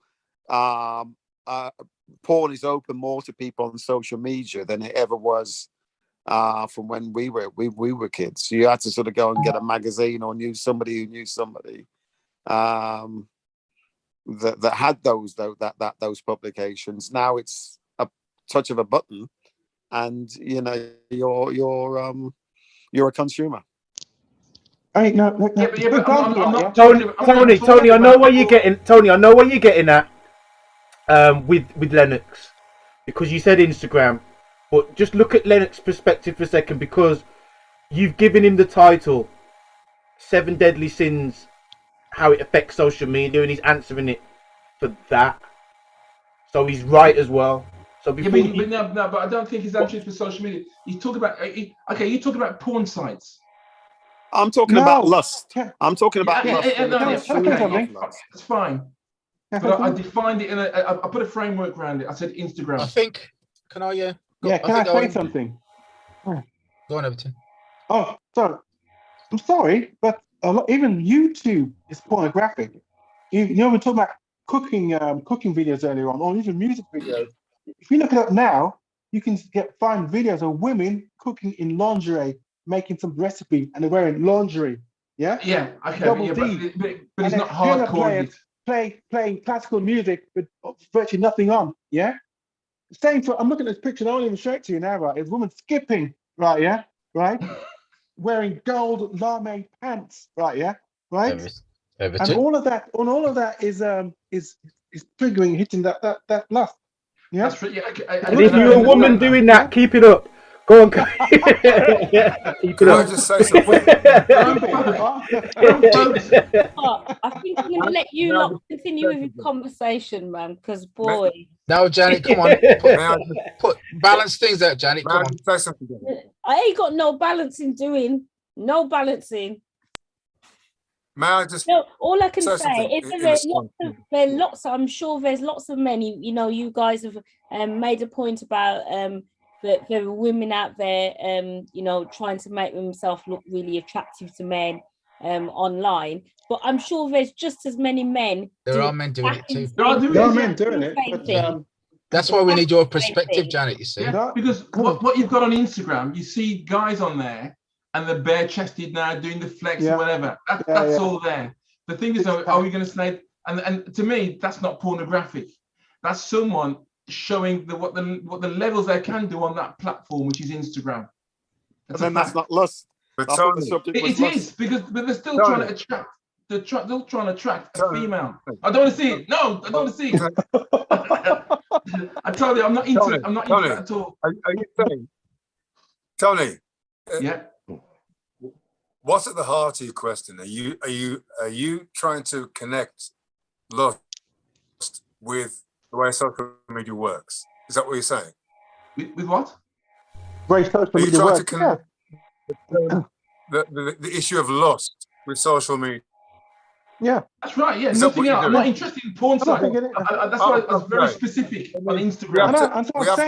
Tony, if you class it as one of the One at a time, guys. Hold on. Let I finish this question. Yeah, go on. We have to remember, we have to look at the term lust, right? Lust does not only cover something sexual. Remember, lust is having the strong desire for something. It can be passionate. It can be spiritual. Yeah. So it can go in a sexual direction. It can also go for a power situation, because you can say mental. so-and-so has a strong lust for power. So someone has a strong lust for power, and that can cover both men and women. Where I will agree with all of you is that yes, social media is a platform for lust because it does encourage, right, a strong, passionate desire for something, be that sex or whatever it is. So it is a platform for that, definitely. I mean, you can definitely then connect the term lust with social media because it exposes us to things that attract us, where we develop a strong reaction, a strong response, a vigorous or passionate like or love for something. That's what I'm trying to get from this conversation. That's what it deals with the social media. That's what I said. I'm not interested in X-rated sites. I'm not interested. No, I'm just saying. All I'm saying is right, you know. But the thing is, what it is what happens with relationships on Instagram. On Instagram is that you've got young ladies on there now pouting, bikini shots. Yeah. Well, that's whatever the limit is on Instagram. Doing that, but that is to attract attention. That's the response. That's right. Yeah, absolutely. Not just young ladies. There's women older than you doing it as well. Well, that's Nans are at it. Can you all cast your minds back to a period in the 70s, 80s? Remember Mary? You remember Mary Whitehouse? Yeah, Mary Whitehouse. And she was an advocate for all the pornography and stuff that was going to get rid of it all. And also, look how far we've actually come now. Exactly. Where everything that she stood for has been pushed out the way. And basically, you have got a lot of women on Instagram who their preoccupation is to show themselves in a sexual manner in order to attract. And you got men in the gym, like you said earlier, flexing the muscles every day to make themselves look good because they want all these hits, they want all these followers, because nobody actually really wants to work. And they can make money. They can make money through being clickbait. So social media is a clickbait platform. It's developing appetite where you have this passionate appetite to see more and more and more and more and more, and even part. So it's all done to attract. It's all done for us to lust after it because it's to develop our appetite for it, and that's how it is. Well, here was my ignorance. I went out on a social with my friend from Taekwondo, and this girl came up to me and she said, "Can I have your Insta?" Now, she didn't say Instagram, she said Insta. Yeah. And I said, "What's that?" She said, "Instagram." Sorry, but I didn't know. And she said, "Instagram?" I said, "I don't use Instagram." "Oh, can I have your phone number?" Only then did it click. And I thought, I don't know this woman from Adam. She didn't have a clue who she was. And she wanted my Instagram first. So you're showing off now, Tony. No, not. I'm just saying. This is where we are now with social media. No one ever asked me for my phone number or Insta. Oh. Yeah, well, yeah. And she asked me for my phone number. I said, I'm with somebody. And I thought to myself, and going back to Alan's point, girls are fresh now. Before we used to have to run them down. Now they're running you down. But I didn't realise to what extent. I think the social media gives them now the opportunity, right, to do what they were probably always doing in private.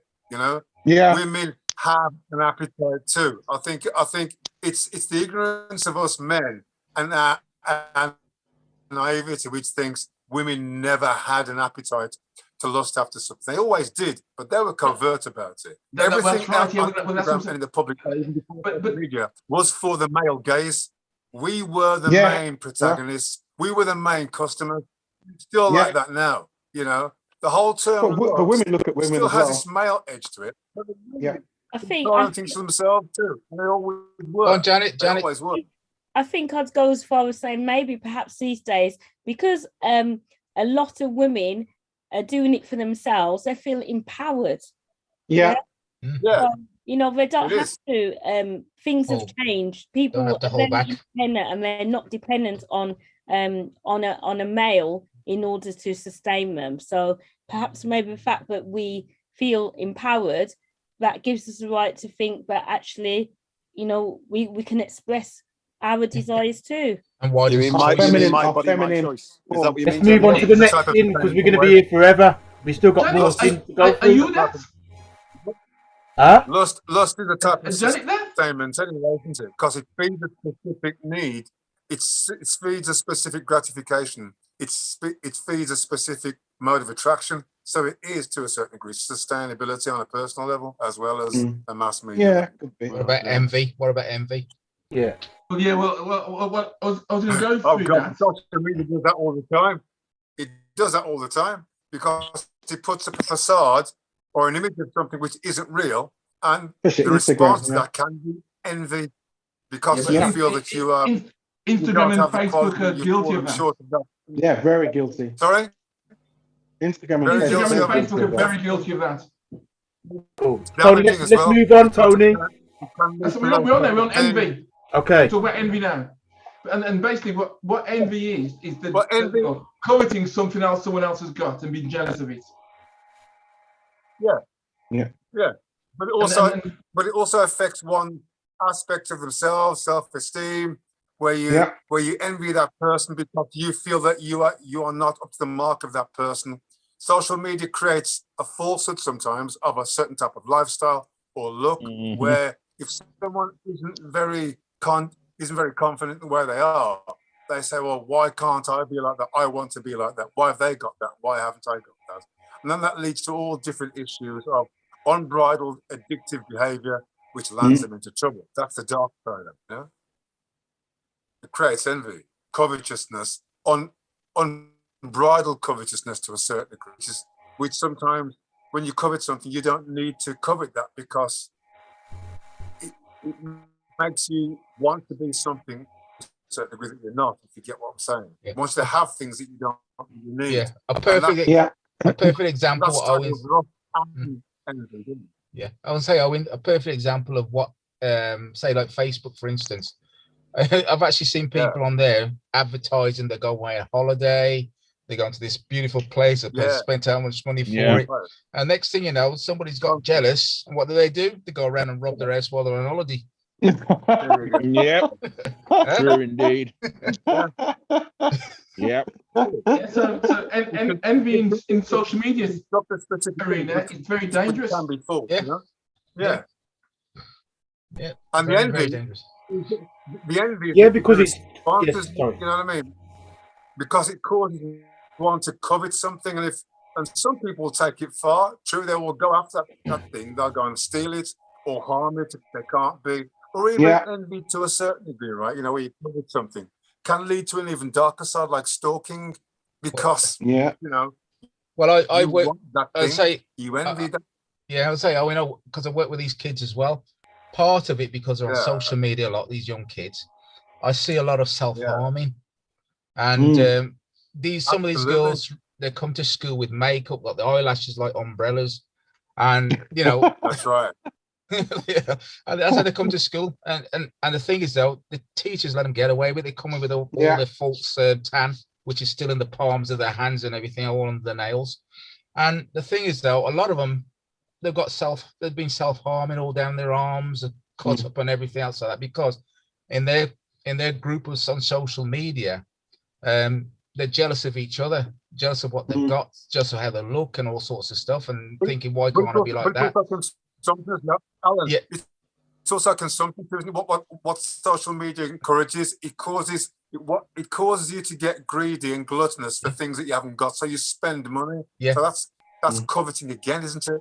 But You it know, also I always thought it this also self-harm causes, was for down instance, to if someone like Kim Kardashian has so much money, and you think to yourself, well, wait a minute, why haven't I got that? Because it can interpret itself and encourage that type of response to. I'm not saying it always does, but it can do that. But you envy this Lennox, person. what was you going to I say? always thought social harm, sort of harm, self-harm was down to having gone through childhood sexual trauma. sometimes, Mostly, but when you see on the social media, and say for instance the circle of friends that they're mixing, and they want the next Prada bag or something stupid like that, and they can't get it, and then somebody says, oh, yours is fake, and then they start self-harming. You'd be surprised how it affects their minds. And they come to school, bandages all around their arms, up their legs, around their neck even, because somebody has said something to them, and you know, because they're envious of what they've got, or they say, well, we know that yours is fake, you know, you might have bought something, but we know it's fake, or somebody's bought it back from you from Portugal, but we know it's fake, and it has an effect on their minds. But also envy leads to theft. And if someone breaks into your home because they covet that, and they steal that thing that was precious to you, that's affected your life. So their actions in response to envy has bled over into your life and robbed you of something possibly that was very precious that you built your life around. You understand? And if you're advertising that on social media, where you say, well, this is what I've got, you're encouraging that type of behavior, and you're encouraging that person to pursue you and break into your life and rob you of that thing. Yeah, but a lot of these ones are fake. The friends are fake. They got some of the influencers right here. They're totally fake. Yes. They're Yeah. trying to portray a lifestyle, and everyone's trying to. All Very good point. the 3 million followers are trying to Very good imitate, point. but they can't do it because they're not real. Very good point. You know, influencers do encourage envy, don't they? That's their currency. That's their You lust after their lifestyle, and often it's a false construct. Yeah, because some of the kids as well, they say that, oh, I can't be bothered to do exams when I leave here. I'm going to be on Instagram. I'm going to be this, I'm gonna be that. Yeah, there's one girl that comes to school, and she'd be showing me some videos of herself on TikTok, and you wouldn't even believe it's the same girl. Okay. Because she hasn't got makeup on so much at school, but when you see her on these things, you don't even recognize her. That don't even look like you. You know. But we start to take programs that can make them look. Yeah, there's all filters and stuff. They use all these filters and stuff. But yeah, they get jealous and envious of each other through that sort of stuff because they're competing with each other for the same platform. Didn't a lady pass away the other day because she went abroad to get some bottom fillers? Yeah, that's right. Yeah. There was someone that social media is the main culprit of envy. And the fact is, it's 24/7. It's unremitting. You cannot get away from it. Right? Yeah. It's there for it to be all the time. So it encourages envy again and again and again. And if you are a very weak-minded person, that's easily influenced. You can then become a slave to that. You can become addicted to that, and that's the danger side. I think you just hit the nail on the head. Though these people are weak-minded. It's like, when you're at school, a friend of yours who probably wouldn't be a friend if you're in the same circle has started smoking. So all of a sudden, you feel under pressure to start smoking. Now, my friends didn't smoke, but I wasn't interested in cigarettes anyway. But you think you need to be strong enough to say, actually, I'm not interested in doing that. But a lot of these people are very, very weak. You know what? It unfortunately goes back to their parents teaching them. But Neville, do you know, is it just weak-mindedness? I'm just playing devil's advocate here, because can't even the average Joe Schmo be seduced by social media into becoming envious? Yeah. Would you agree, Evan? I'd agree. You can, but you ultimately, because it could be something like a car. I always follow my own. It's my own. I make my own decisions. I wouldn't let anybody else influence me unless I liked what they had. No, that's not. Wait a minute. If I like it, then I would not want it. Otherwise, it's my own decision. The other thing is, if this thing is everybody else. Can I just come in there? If this thing is cleverly packaged, right? Remember, these influencers, these people on social media, they craft the message. Do you not think that the ordinary Joe Schmo or Joanna Schmo can be seduced into doing something which is totally out of character? Yeah, that's true. I agree with that, Neville. I think so. I agree. I think what they have after, and what the people do, they're after herd mentality. No, but you won't know. Well, yeah, that's true. But if you look at NLP, make your point, Alex.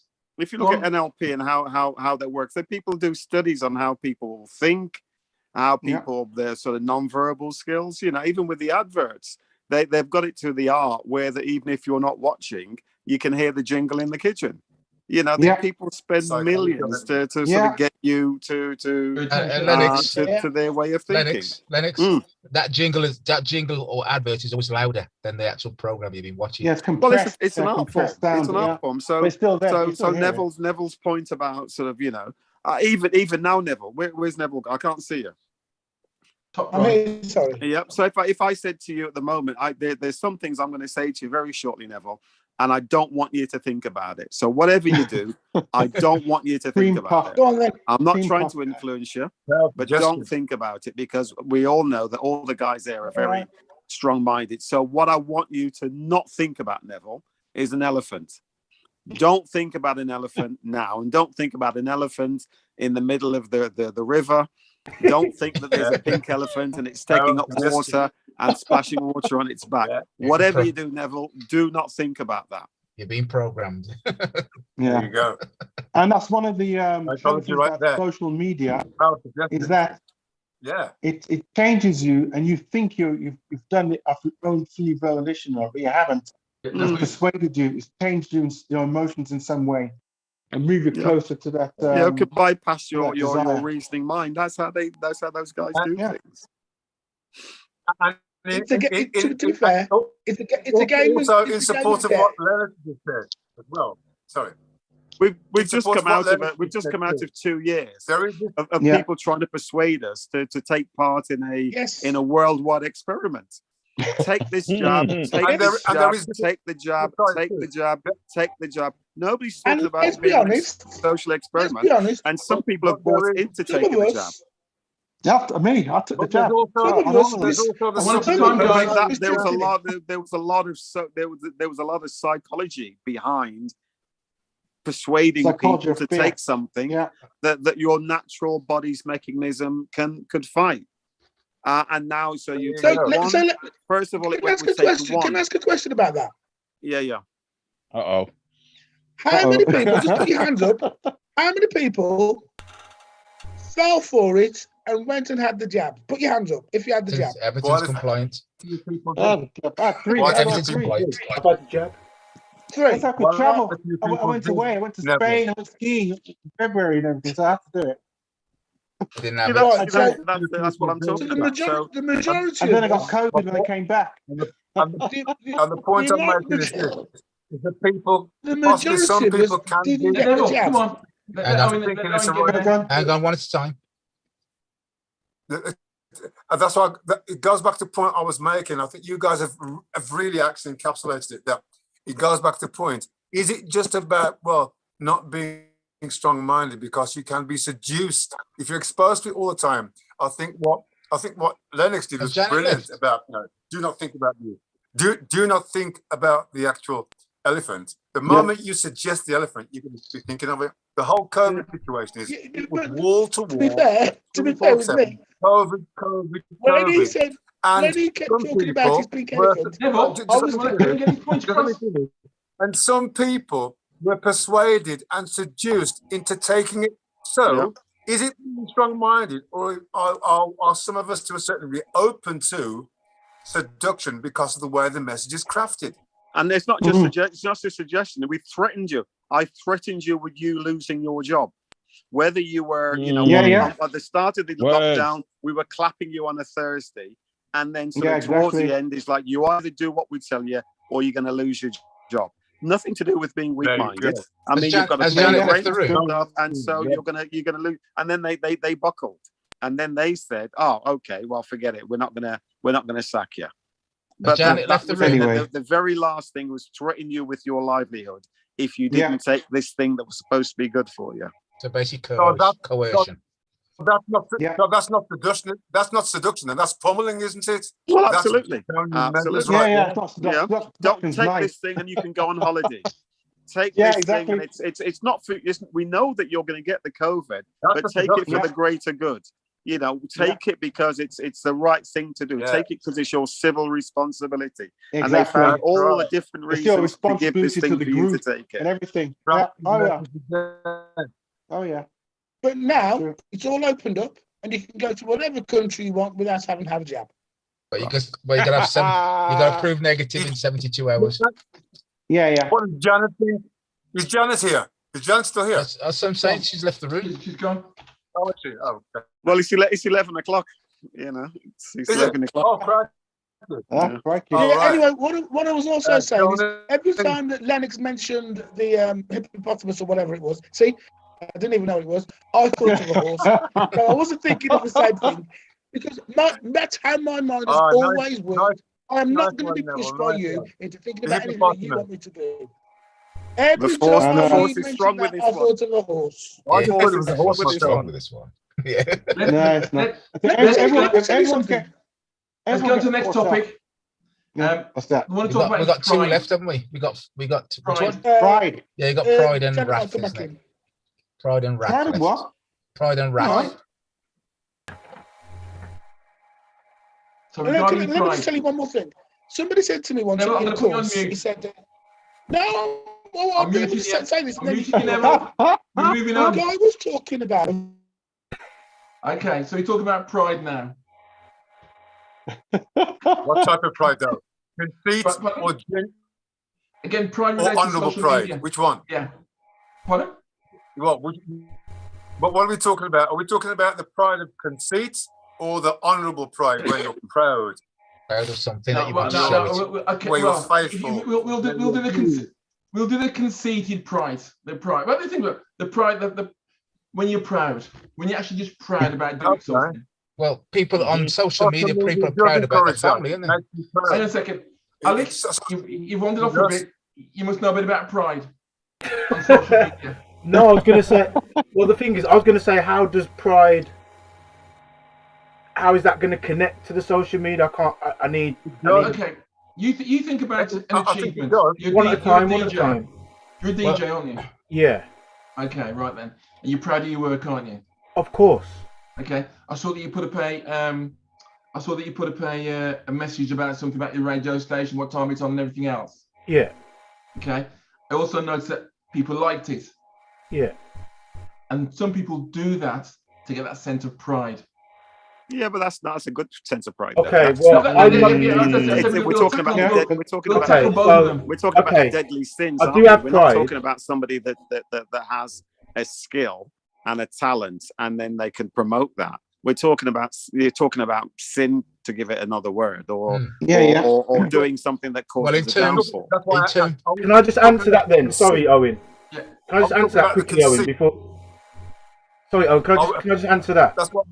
So, Yeah, please, with what Lennox just said, in terms of like the presentation side of things, I'm not just going to fling up the information about when I'm going to be on social media. I could do, Got because skills. it just makes sense, just saying, just like writing it, typing it out. But I think we're doing a flyer. It's the presentation just gives it- Presentation. yeah. Yeah, So skills. and I will not do that anymore, even though, Yeah. because like I said, I've got pride in my work. Yeah, Okay. yeah. Is it a sin? No, Or is it in that part of my respect, job? No, it isn't. No. Is it part of my job?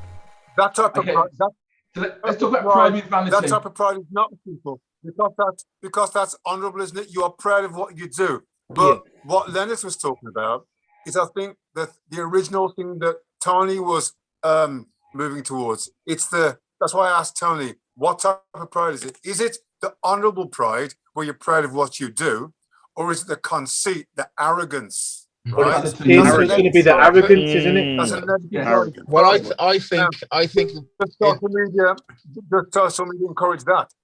yeah, I think in terms of say for instance Tommy Robinson, yeah, he was going around talking about Muslims and stuff with grooming and all that sort of stuff, and the police have produced results. I had a meeting with the police last year, and one of the things that they said when they broke down this thing about grooming and stuff like that, it was 83% of white males who actually did a lot of that.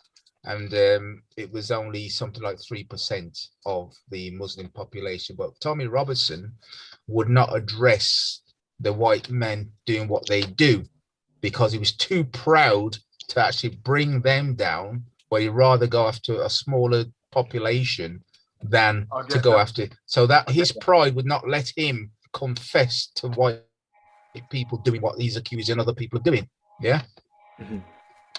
No, I get that, and I get that, and that's a perfect link there, because that's based on a certain type of racial arrogance, isn't it, for a start off, as well as selfishness. Yeah, and he would have used social media to peddle that nonsense. He did. So social media was the channel or the conduit for him. Yeah, and that's what I mean, Tony.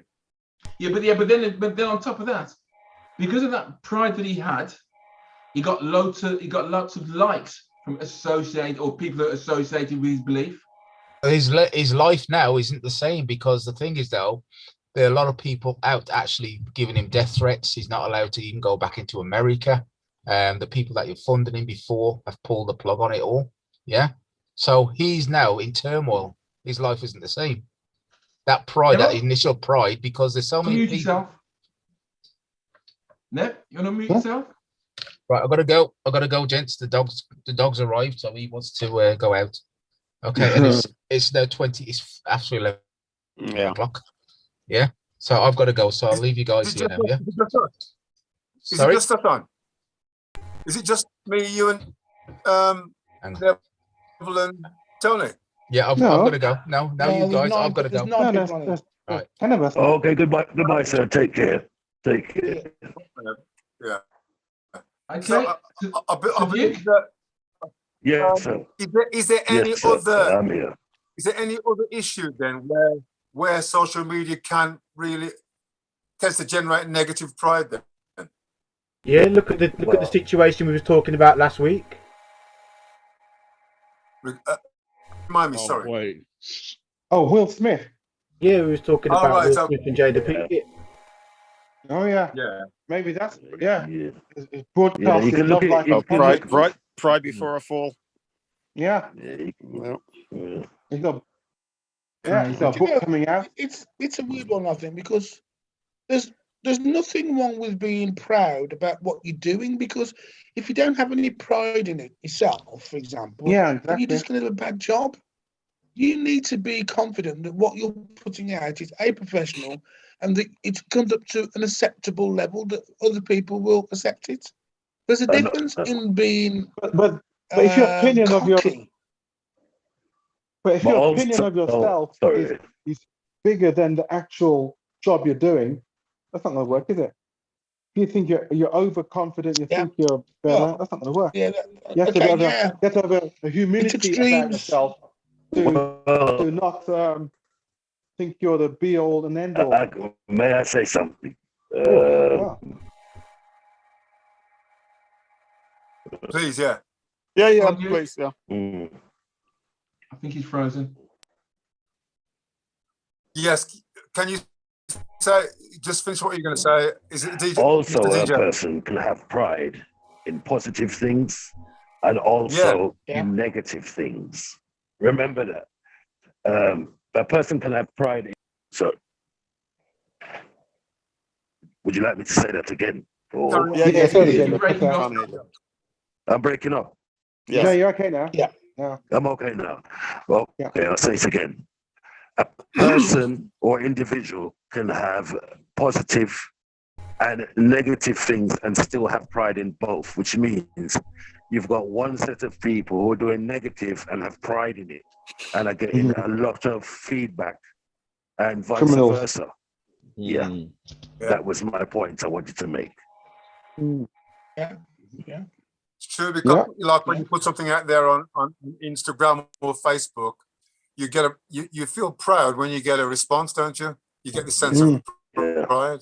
Or if you've put something out there where you're sending a message to the greater good of something, you get a positive sense of pride that you've made a difference, be it on a small scale or a large scale. But I thought Tony meant, because we're looking at the 7 deadly sins, I thought he meant the other side of pride, the arrogant side. No, but on that one, it's a double-sided coin, isn't it? Yeah. Yeah. It's a double-sided coin, that one. So best discuss both of them. And that's what makes it interesting, because it has a dual side, doesn't it? Yeah. Which can be explored, definitely.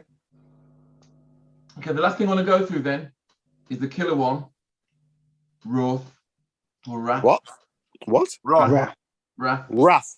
Yeah. Wrath. Depends where you come from, Lennox. And then the wrath of God. Wrath, yeah. Yeah. Did you mean? Did you mean Tommy like? Robinson? Tommy Robinson is another one, because he used his wrath, his racist wrath. He used that as his message out on social media about the way he feels about Britain being a multicultural society, about the shrinking influence of the white man. So he used his wrath via social media to peddle that poison.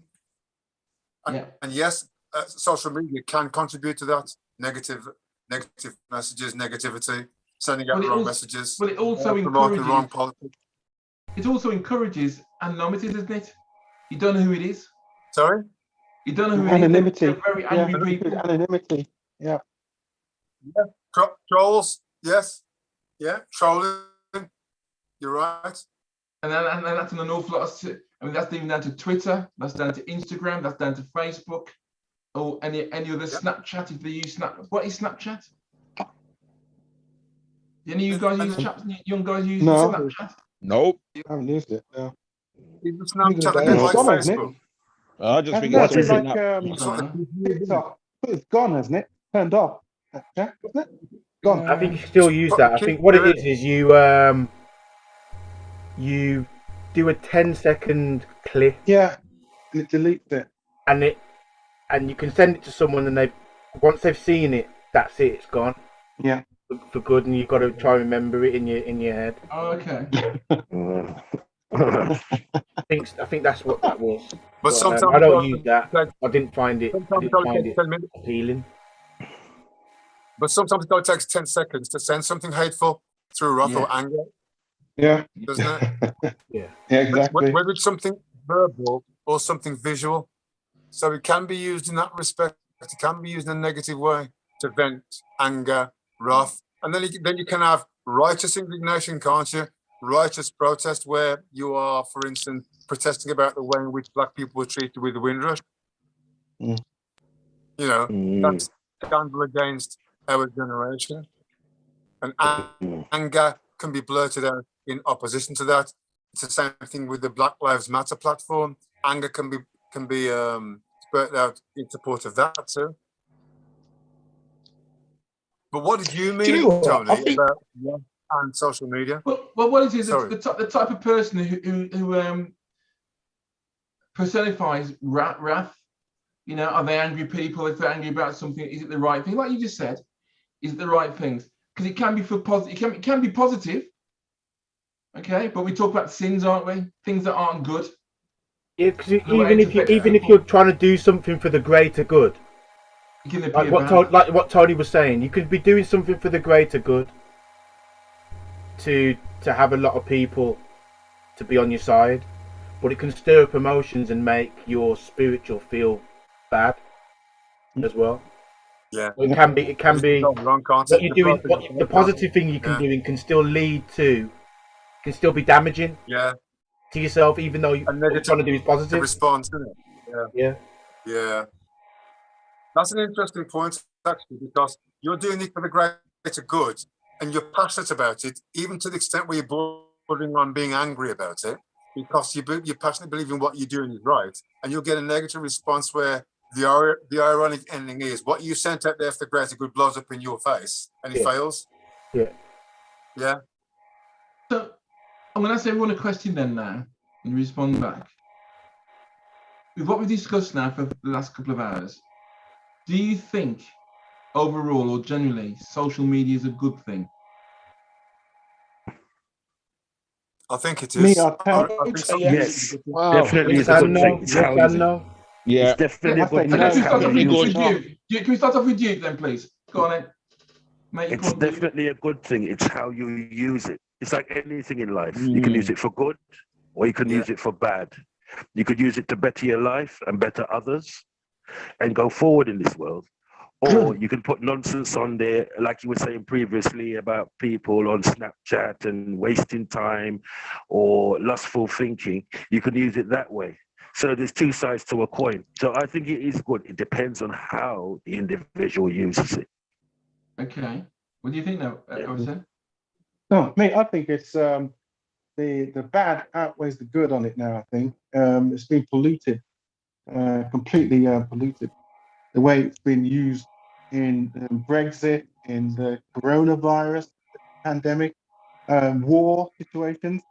We should have seen this coming up before, from maybe 5 or 6 years ago, but we didn't see it until recently. We didn't sort of see that it's a bad thing. It's used all sorts of decision making. It can influence people in ways they think they're acting with free will, but they're not. Their views have been manipulated, emotions have been manipulated by dopamine hits of like. So I think it's a bad thing. I'll turn it off. Okay. Start again. I think it's a good thing and a bad thing. So my 2 points are,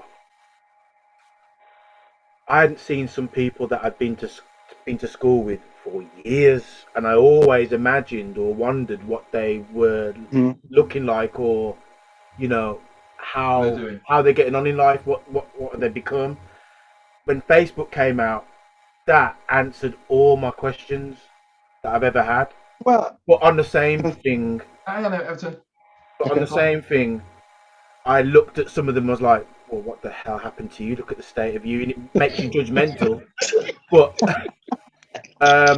when we was on the lockdown, when the situation with George Floyd, with the Black Lives Matter, I went to school with a couple of people who I thought was tremendously great white people, turned out to be racist. So had I not seen social media not existed, I would never have known that some of these people that I've had school lunches with, played football with, changed in the same shower room, you know what I mean, had conversations, and they were liking some of my posts before this incident, turned out to be racist as the best of them. Do you know what I mean? So it made me see what people are like. So for me, it's been a good thing and a bad thing. Can I make a point, please? After you, Alex. Of course. Well, yeah, go. Can I make a quick point, please? Go for it. Hello? Can you hear me? For it. Yeah, we can hear you. Right. We can hear you. It's good for me in a sense, because I grew up, I never knew my father. I never knew my father. And someone saw my photo on there and said, you look like my uncle. So I had a picture, obviously, of my own father, which I never knew, and I put it on the Facebook. And he said, yes, that's him when he was younger. And she looked just like him. I said, well, as far as I know, my mother told me, that's my father. And they said to me, well, he died in 1996. So now I've got closure. I found somebody who's a relative of mine and saw my face and to tell me that my father is dead, which I never knew. So, that's it. That's the good side of it. All right? Yeah. Owen? Yeah, the social media side of it. I just want to make 2 points here. I believe that the majority of time, social media is a good thing and it's essential. Yes, in spite of its negative press and what it's done and what's happened via social media, we have to remember that social media is just a platform, and it goes back to how you use it for good or bad.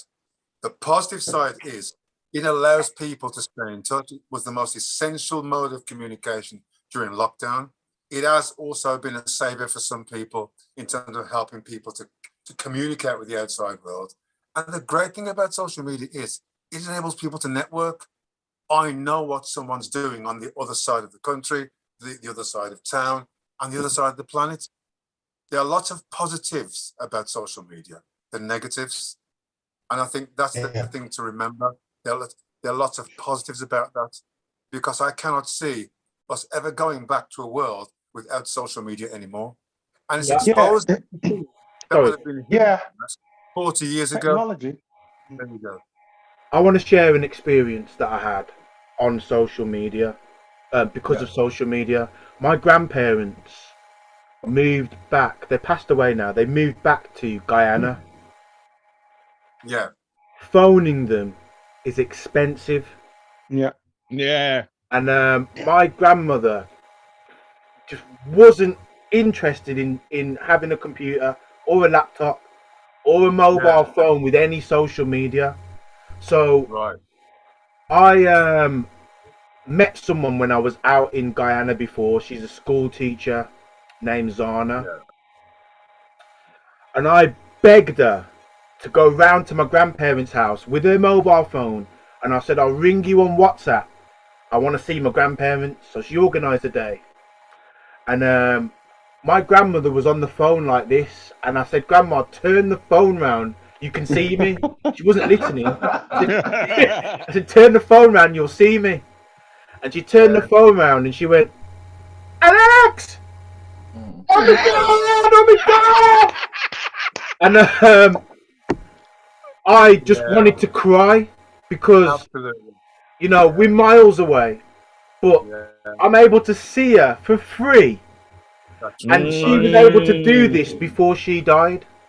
That's right. You know what I mean? You And, know, and I think that was one of the most comforting and most beautiful experiences that I've ever had. And, you know, we're able to save money now and see people that we care about all over the world. So it is a good thing. It is a really beautiful, it's beautiful. And Tony, you don't need social media for that. May I just make a point in support of what Alex just said, please? Tony. Yeah, I haven't seen my cousin in the longest time too, you know, Alex. Yeah. She lives in America. She's in Florida. And through social media, I was able to do a video call to her. Look at that. You know, 40 years ago, I wouldn't have been able to do that. Yeah. So for me, social media has more positives going for it than negatives. And that's the truth. Even when my grandmother was going, Alex, oh my God. And then she was like, yes. I knew what the yes meant was like, this is happening. Like, do you know what I mean? I knew what that yes meant. Go on, sorry, Everton. Right. What you guys described is not social media driven. Because I do the same with my mum. I gave my mum an iPad with stuff on it, with video, FaceTime and all that sort of stuff, right? Yep. Yeah. Before we had Facebook, we had Friends Reunited. I don't know if anyone remembers that. Yeah. Friends Reunited. And that was school, work, all different clubs you get, different organizations. You can link back to old people from all your previous job, everything. And Facebook took that over. Facebook got rid of, subsumed all that. Yeah, fair enough. Yeah. But the problem with what you just described now is not social media. That's just normal point-to-point communication. Because it can, with respect, it is because you can use a video mode through Facebook. You can. Yeah, I know you can, but you don't need Facebook. You don't need Facebook. FaceTime will do that. WhatsApp will do that. You don't need this global. Yeah, but still a form of social media, though, isn't it? Yeah, I know. Because WhatsApp is to communicate by text and imagery. Right. So the problem with social media, right, it is a form of echo chambers where everyone walls themselves up and they hear each other speaking, and they reinforce all the arguments they're getting on with, and it becomes more and more extreme, more and more angry, more and more everything. Echo chamber formation. Yeah. And then they have these mobs, especially on Twitter.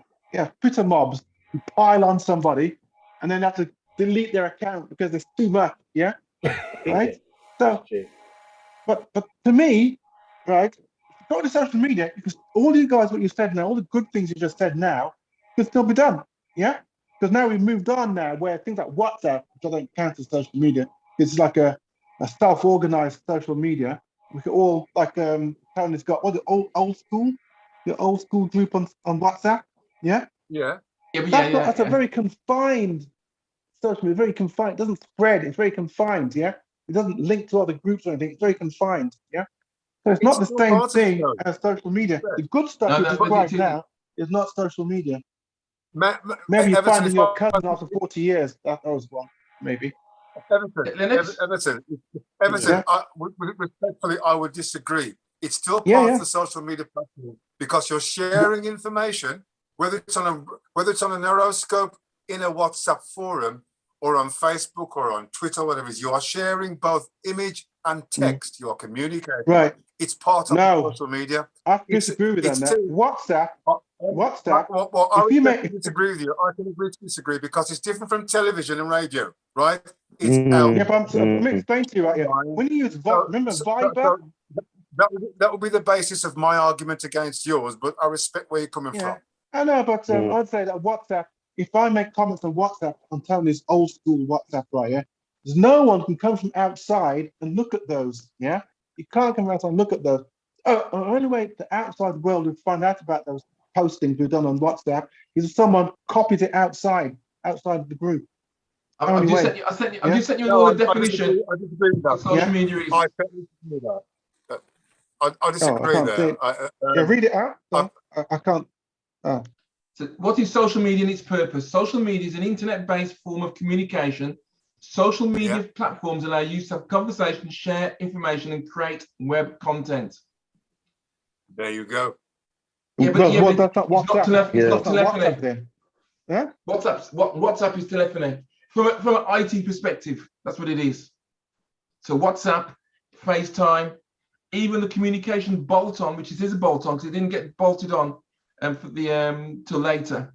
FaceTime. Yeah, I don't know. I've been doing it for 30. I have to disagree with that, right? No. What I'm saying to you is that right, yeah. what different to WhatsApp.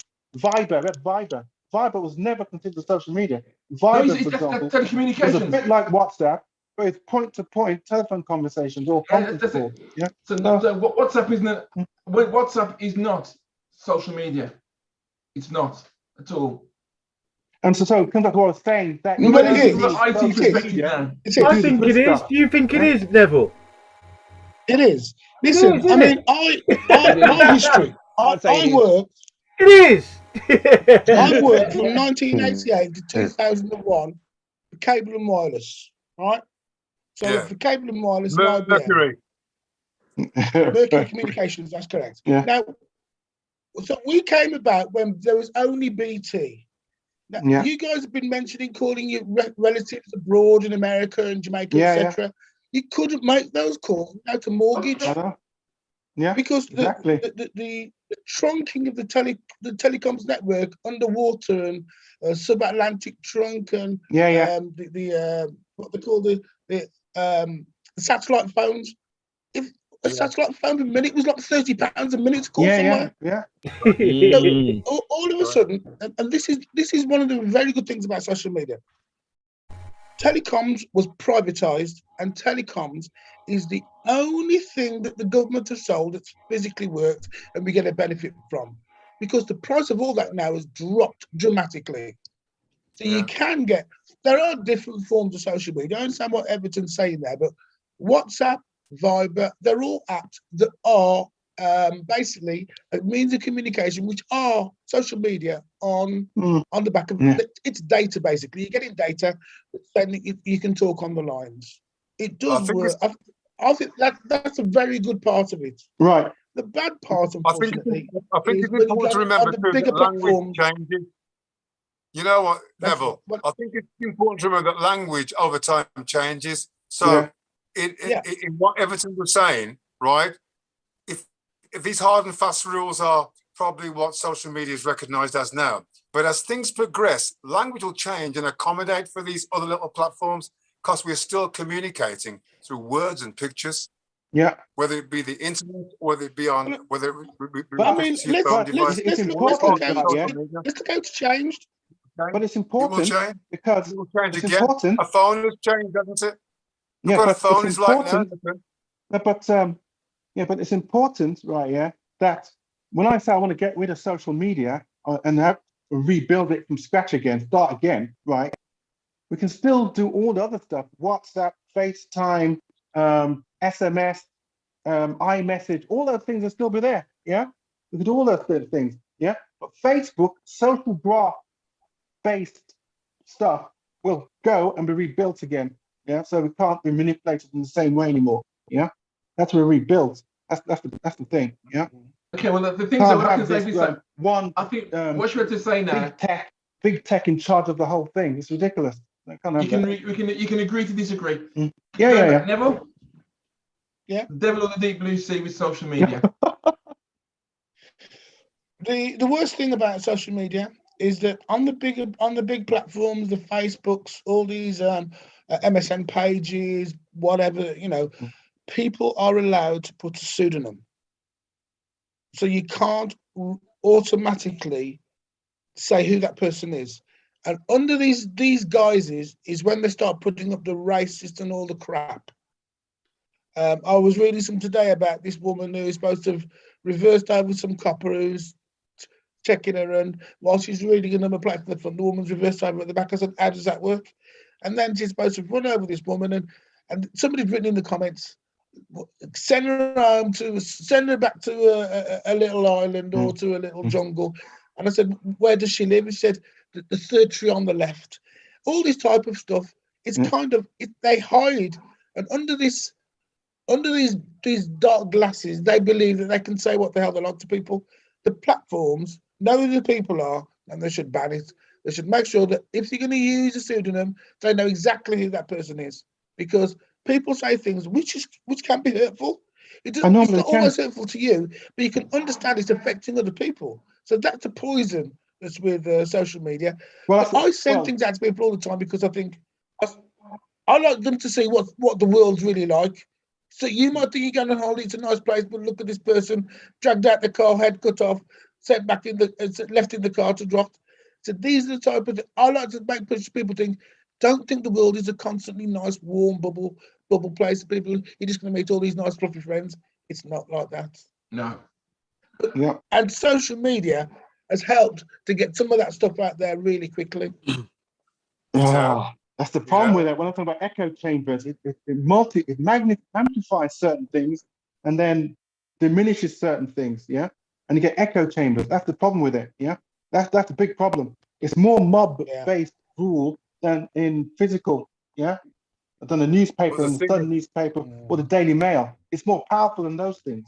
A lot more powerful. Well, So the very good you're saying there now, it'll do the bad things that come from it.